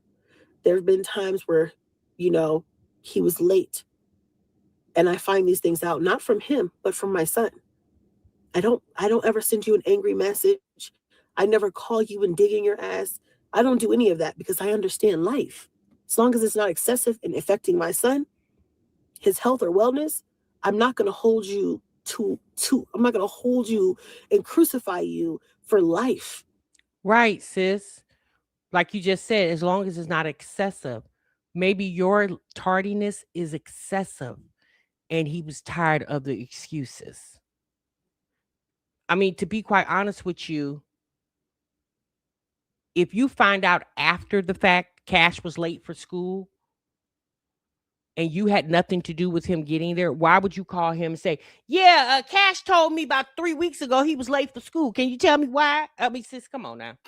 That don't even make sense. He was alerted by the school that Cash was marked absent. Have you been alerted by the school that Cash was marked absent? No. So that's not even the same thing, Chrissy. Yikes. Because I know we're all just trying to do the best that we can, right? And so I said these things in the voice note, and I was just like, basically, and I apologized twice. I said it again. I said, I'm sorry for being late, but I want to remind you that I have taken Cash to school multiple times, and this has never happened. Please give me grace. I just had one of those days, one of those mornings where I was running behind all morning. I am doing the best that I can. And so here's the thing. I understand her saying that to him. And I'm just, again, I wasn't there, y'all. This is a one-sided conversation. We don't have his side of the story. We just got Chrissy's side of the story. We follow Chrissy. We don't follow that man. Okay. Some of y'all in the chat seem like y'all know of this man, or maybe y'all know of him from Chrissy's videos, or I don't know. What I'm saying is, if you left him that voice note after you guys' interaction with each other and he abruptly hung up the phone on you, why didn't you do that prior to the incident, which probably would have minimized his anger? I'm just saying. You knew you were going to be late, sis. So once you realized time was not in your favor, and it's again, Cash is 11. You've been dealing with this man for 11 years. You know who you dealing with, just like he know who he dealing with. It's apparent you've had these issues him being late to school before. That's apparent. So to minimize the bullshit, why you just didn't call the man ahead of time? You probably could have eliminated this whole video in the car. If you can't respect me when you call my phone, simply send me a voice note. Simply send me a message, like text it, and I will get back to you when I can. This could have been a text. I wasn't angry. I didn't call him an MNFer. I didn't say anything rude. I just demanded, I set a boundary for myself, because I have been bending over backwards to make sure I see my son, right? Yeah. So he sends, like, later on in the day, like when I drop him, I say, okay, he's dropped off, I don't get a response. I don't get anything. So I'm like, whatever. I see later on in the week that he sent me a voice note back. He's an argumentative MNFer. He's a controlling MNFer. And so I chose not to open that voice note because I have enough to focus, like, to going on in my life right now. I don't have time to argue with you. I don't want to argue. I just set a boundary. Do not disrespect me. You don't have to call and hang up in my face. That was rude and that was uncalled for. There's nothing to argue about. Just don't do that shit. So Cash calls me every week. Sometimes it's one time a week. Sometimes it's multiple times a week. It depends on what type of week he's having. I figured that out. If he's having a rough week at Dad's house, he calls me every day. If he's having a chill week at Dad's house, he'll call me once. But he always calls me by Wednesday to ask me if I'm picking him up on Friday. And again, I always do. I don't miss a Friday, y'all. I don't miss a Friday. My mom died on a Friday. And I told his dad, I said, listen, I just left the hospital. My mom just passed away. But Cash has been wanting to come over all week. I get him every weekend. It's the boy's birthday this weekend. I'm still coming to get him. I left the hospital and went and picked up my son. I don't miss a fucking weekend. I don't miss a weekend. I don't care. I don't miss a weekend. I don't miss a holiday. I don't miss a birthday. Now, again, this is where I had a little confusion. I didn't understand the tears. Now, is she mad because you guys said Cash's dad's name is Trey? So is she mad because Trey didn't say, hey, Chris, it's okay. We're all human? Is she mad because she didn't want to piss him off and obviously he was pissed off?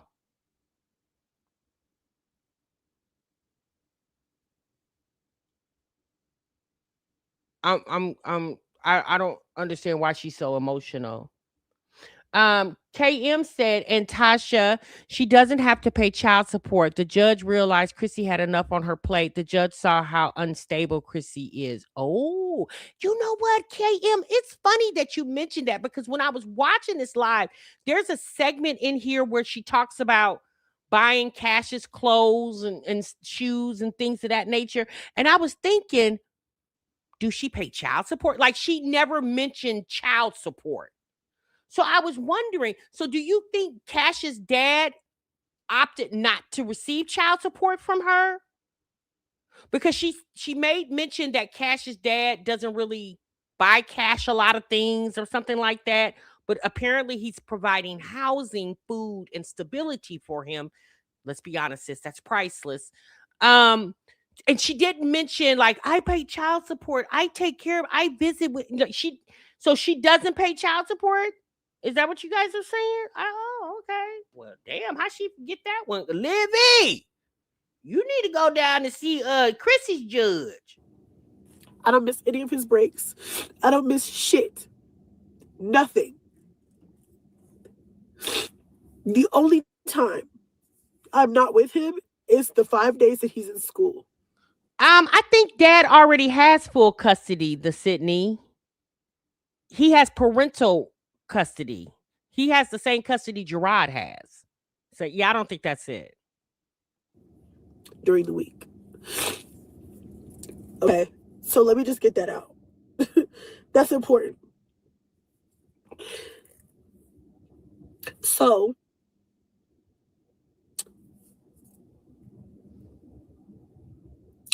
exactly, with love. Cash calls me. It's Wednesday night. He sounds a little different tonight, right? We all know our children, but I'm kind of busy in the background. So I'm like just talking to him. He's like, Mom, you know that spelling bee? We've been helping him practice his spelling words because he was going to be in a spelling bee. And he went and he placed top 3 in the spelling bee this week. And I'm so proud of him.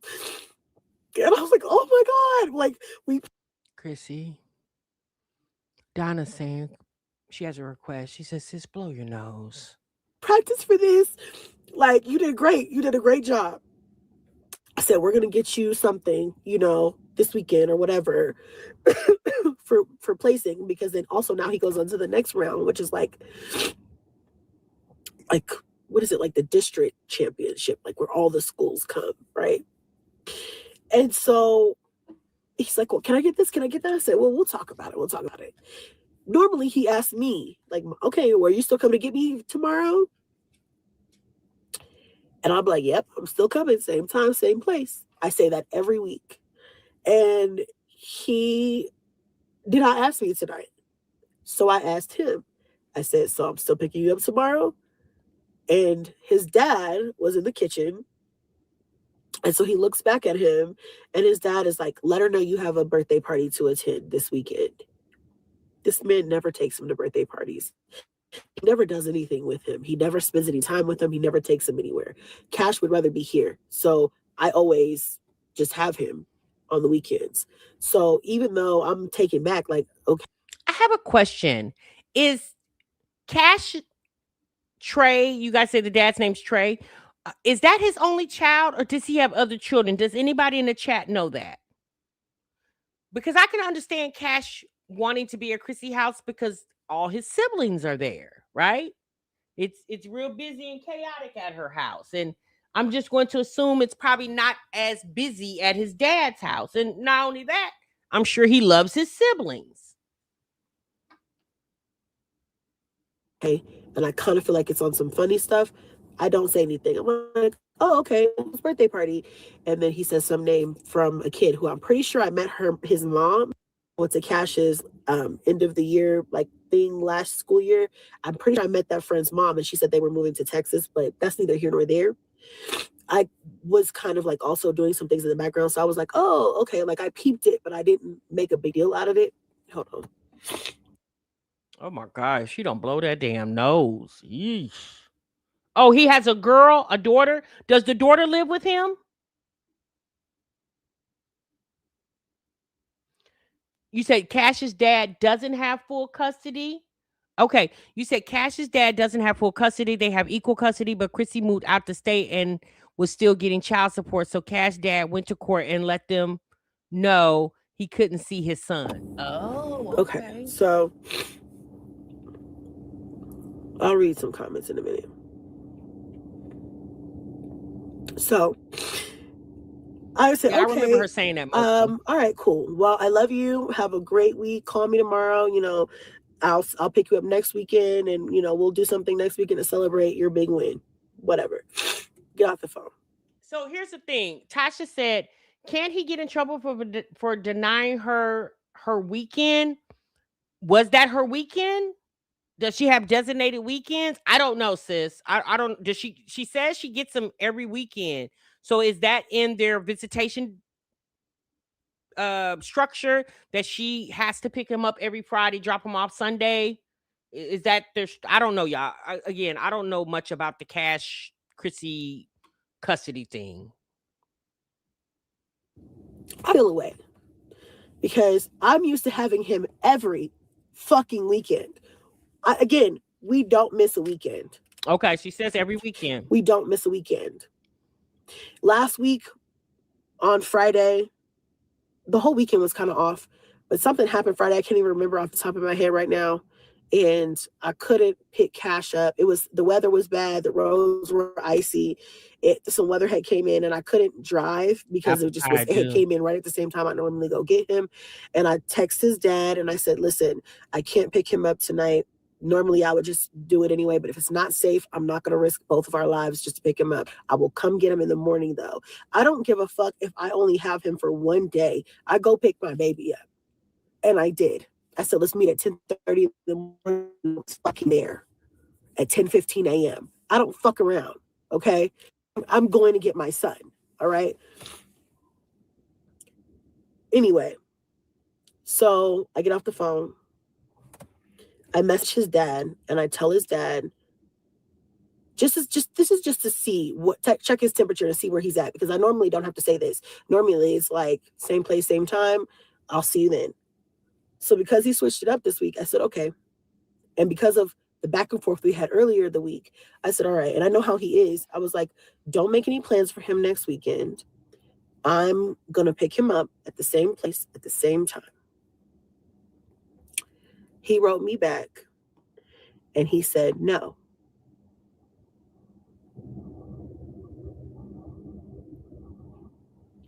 He said, no, I don't. He said, I can't remember right now. He said, no, we're going to go back to the way the plan used to be.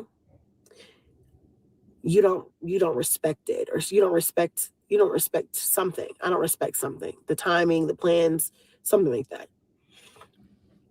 You don't respect the plan or something like that. Oh, okay. So I think Evie, you said that. Oh, so apparently he was giving her, they were going out of the structured visitation order, right? And because of, I don't know if it's this incident or several incidents leading up to this incident, he's now like, you know what, we're going to go back to how things used to be. The court order gave her holidays and summers. Oh, is. Tam said basically this is the issue. The court order was written as if she lived in Las Vegas. Chrissy never went to court and got it changed once she moved back to Colorado. Why not? You've been there for 3 years. Especially knowing this man, quote unquote, plays by the rules. Why not? To cover yourself. So he couldn't deny you. So we're going to go back how things used to be. If you don't like it, basically take me to court. So, so I can't see my kid. I can't pick my kid up because I was late to take him to school on Monday. That's what I feel like this is about.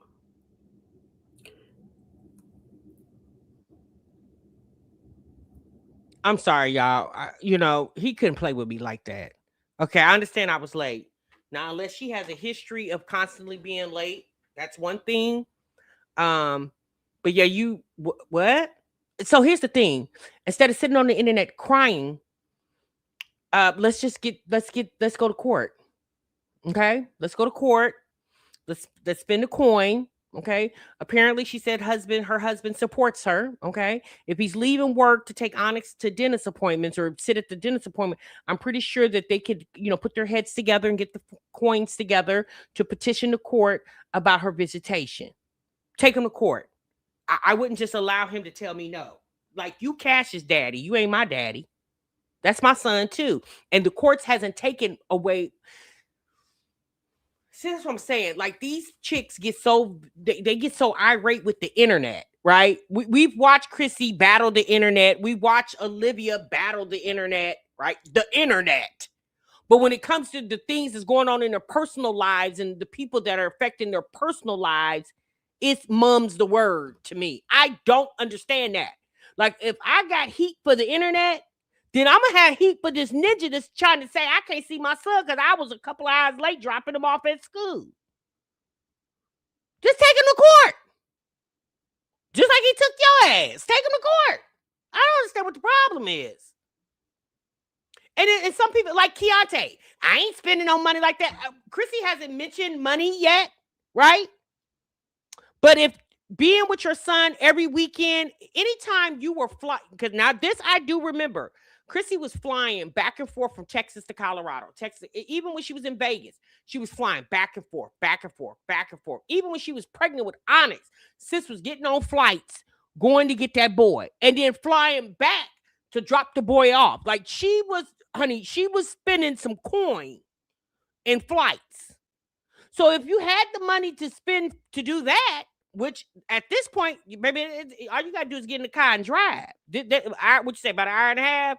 Yeah, that's it. What's that, about $30 in gas? Maybe just gonna put, what you got, that Tesla? I don't know nothing about the electric cars. But anyway, it would be far cheaper just to go spend the money on an attorney than catching flights like that. And I never take him to school. I take him to school every once in a while.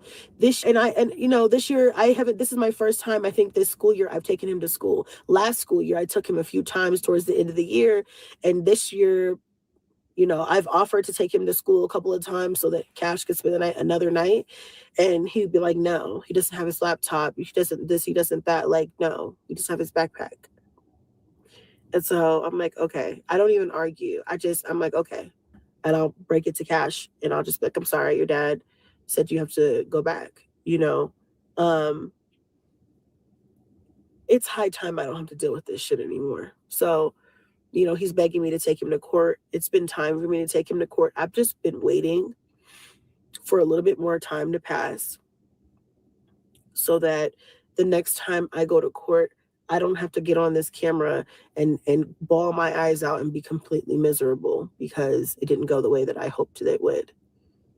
So is that what she means now, you guys, by saying, you said earlier in the segment that at 12 the courts allow the children to make their decision? Because I believe that's what Olivia was waiting on Robin to turn 12. So do you guys think that's the time frame she's waiting on? Because she said Cash is 11. Will he be 12 this year? So is that what she's waiting on? I think she's waiting on him to turn 12. She didn't say that, but I'm assuming that's what she's waiting on. So I suffered. I've been suffering in silence. I've been patient. And maybe hopeful that, like, we could just come to terms and see eye to eye, but that's not the type of person I'm dealing with. All this time goes by, and like we're making the weekends work, and it's like it goes without even being said now. I get him every weekend. I get him every holiday. I get him every birthday. I get him every break. Like, I don't know,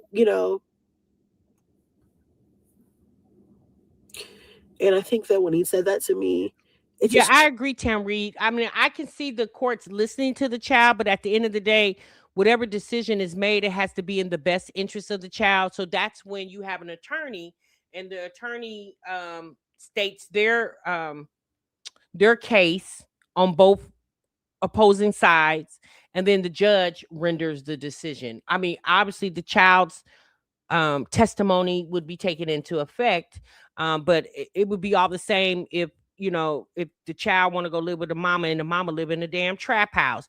The child can get on the on the stand and hoop and holler and scream and cry to the judge, I want to be with my mama, I want to be with my mama, but your mama live in a damn trap house. You can't go over there. So I get what you guys are saying. Like, yeah, the judge will listen to the child, but at the end of the day, it's within the best interest of the child. Triggered me and made me feel helpless.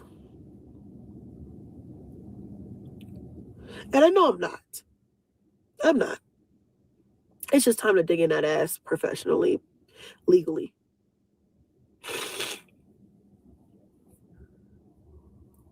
But I can go on and on. A couple weeks ago, Cash, it's a Sunday. He comes to me. He says, Mommy, can I take some of my clothes and shoes over to my dad's house? I say, what? What are you talking about? Like, cause he waits like till I say, we're about ready to leave. Take a shower. I always make his lunch on Sunday nights. He has to take a shower.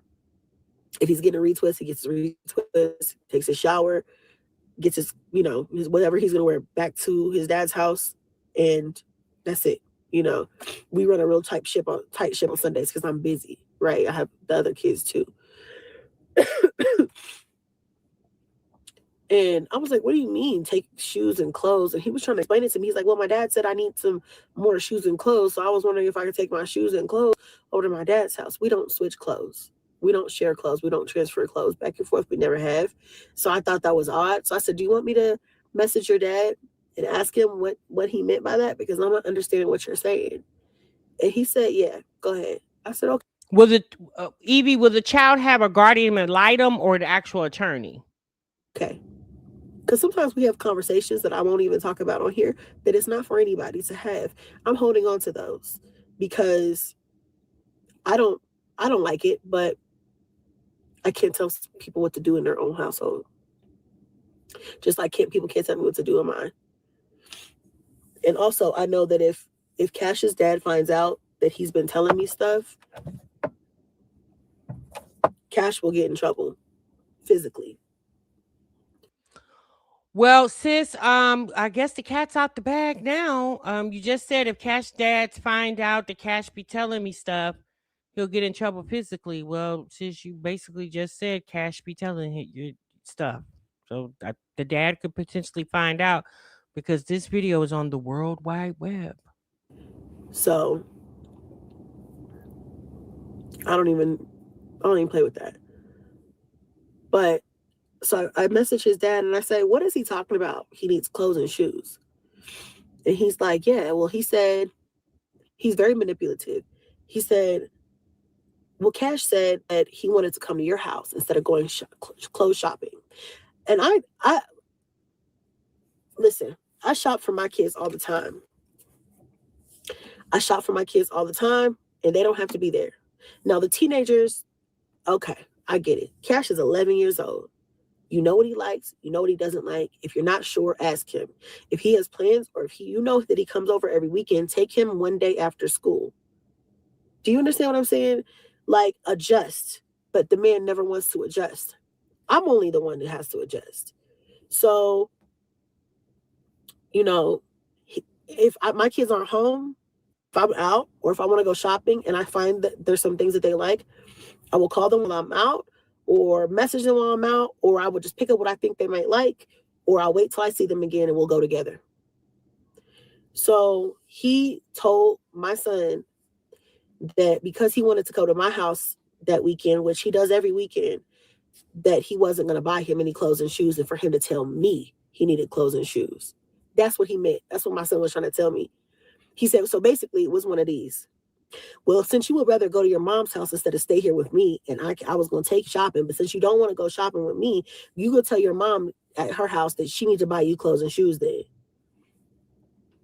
And I just feel like, wait, what?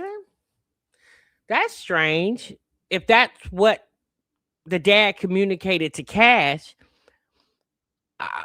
okay, so you can't buy him some shoes and some clothes, and when he come home, just have it sitting on his bed waiting on him? That's strange. So basically, that is a form of manipulation because, and obviously, Cash was like, bump them damn shoes and clothes. I'm going to my mammy's house. Cash went over to his mama house. He said, bump them damn shoes and clothes. Like, he's 11 years old. He comes over every single weekend. He doesn't miss a weekend. We don't miss weekends, rain or shine. I don't give a fuck what's going on in my personal life. I don't care how sick I am, how tired I am, how frustrated I am, how life might be beating my ass at the moment. I don't miss a weekend. I don't miss a holiday. I don't miss a break. Well, Chrissy, let's be honest. You shouldn't. I mean, sis, let's be honest. You shouldn't miss a break. You shouldn't miss a holiday. You shouldn't miss a weekend because those other 8 kids that live with you are there during all those times. Just because Cash doesn't live with you doesn't mean he should miss out. So I'm gonna be honest with you. I don't feel like she should get patted on the back for that. Because I mean, he's your child. He just lives in another household. So you shouldn't miss those times, you know? Um, yeah, I don't know. When she made that statement, I was like, okay, girl. I mean, that's just like somebody patting me on the back for being a mother. I'm supposed to be. That's my job. I don't miss shit. So adjust and get him the clothes and shoes that he needs. Or how about this? If you need to buy him clothes and shoes, how about communicate that? How about don't you give an 11-year-old a message from me? How about you be a man and you message me and say, hey, I offered him to go shopping. I really don't, want to shop without him. I don't think I'm gonna be able to take him this week. If you could grab him some stuff, that'd be great. Let me know if that works for you. And then I'd be like, oh, okay. Well, thanks for letting me know before I picked him up so I can plan up my weekend. I'll go grab him a couple things. What does he need? Or whatever. It's all about communication. Or I can't do that this week because I have this and this going on. I wasn't planning for that or whatever. But here's what I can do. The start of school started. Back to school started. Yeah, I remember the apple pie. Cash's dad said, he needed clothes and shoes then. I took him. I bought him clothes. I bought him shoes. I sent them. His dad did not like what I bought him. So he's like, he told Cash, like, I guess not to wear them. And I'm like, okay. So I was talking to Cash and he was like, yeah. So wait, the man didn't like what you bought, so Cash couldn't wear it? Okay. You know what? Girl, you picked them. Okay. Baby, I'm gone because the story is boring me now. Since you picked them, that's all I can say at this point. That's your baby daddy, girl. You picked them. If there's some situations going on, he does sound like a piece of work. But if there are some situations going on, but let's be honest, y'all, Chrissy's a lot to deal with too. Okay, so you got to remember this is her story, and I'm not saying that the dad is 100% right, she's 100% wrong, or vice versa. I'm not saying that. I'm saying there's two sides to a story. Okay, that's what I'm saying. So at the end of the day, the situation between her and Cash's dad didn't just happen the other day or whatever day this was that she was late dropping Cash off at school. The boy is 11. The man's had custody of the boy since he was 4. Okay. So for about 7 years, I'm pretty sure their situation has been very, but one thing I will say is I've never remember Chrissy. And again, y'all forgive me. I don't watch every live stream. I don't, and even if I do see live streams, I don't watch them all the way through, but I don't remember her focusing on the fact that Cash's dad is just giving her a horrible time. Now, one thing I do remember, and again, I don't know if this is the truth or not, but she had said in a live stream a few years ago, when around the time she got back to Colorado, that Cash's dad was over there, eating a box. Okay. Now, again, allegedly, I don't know how true that is because obviously I wasn't there. I didn't see nothing, y'all. So, I don't know. Okay. Because I would just think if the man over there chewing on your box, then why is he giving you a hard time unless the box ain't all that great? You said Candace's dad is, is he really? Caden's dad. That's the oldest girl, right? Yeah. Yeah, you remember that, Tam Reed? I remember her saying that was around the time she probably a few months into her being back in Colorado this last time. Rain says she been hustled all these years. Now when it's time to move, she want us to tell Ish money grab. You think that's what it is, sis? Well, she only got 11,000 views on the video. That's what I saw today. I mean, she grabbed a couple dollars, but she ain't, it wasn't a whole bunch to write home about. I don't think she's updated since then. Let me take a look real quick. I don't think she's updated since then.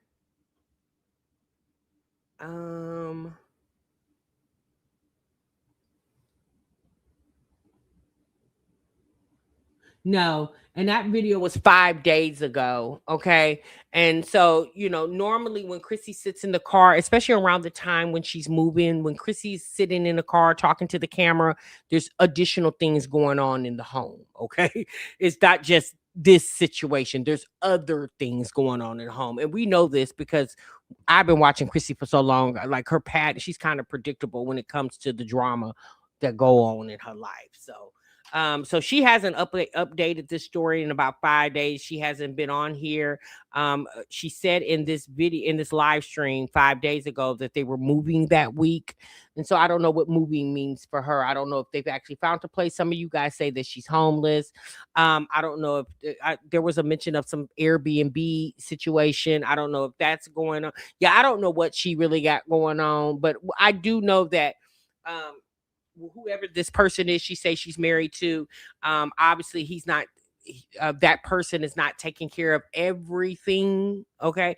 Because if that person was, Chrissy wouldn't be door dashing and all the other things y'all say she's doing.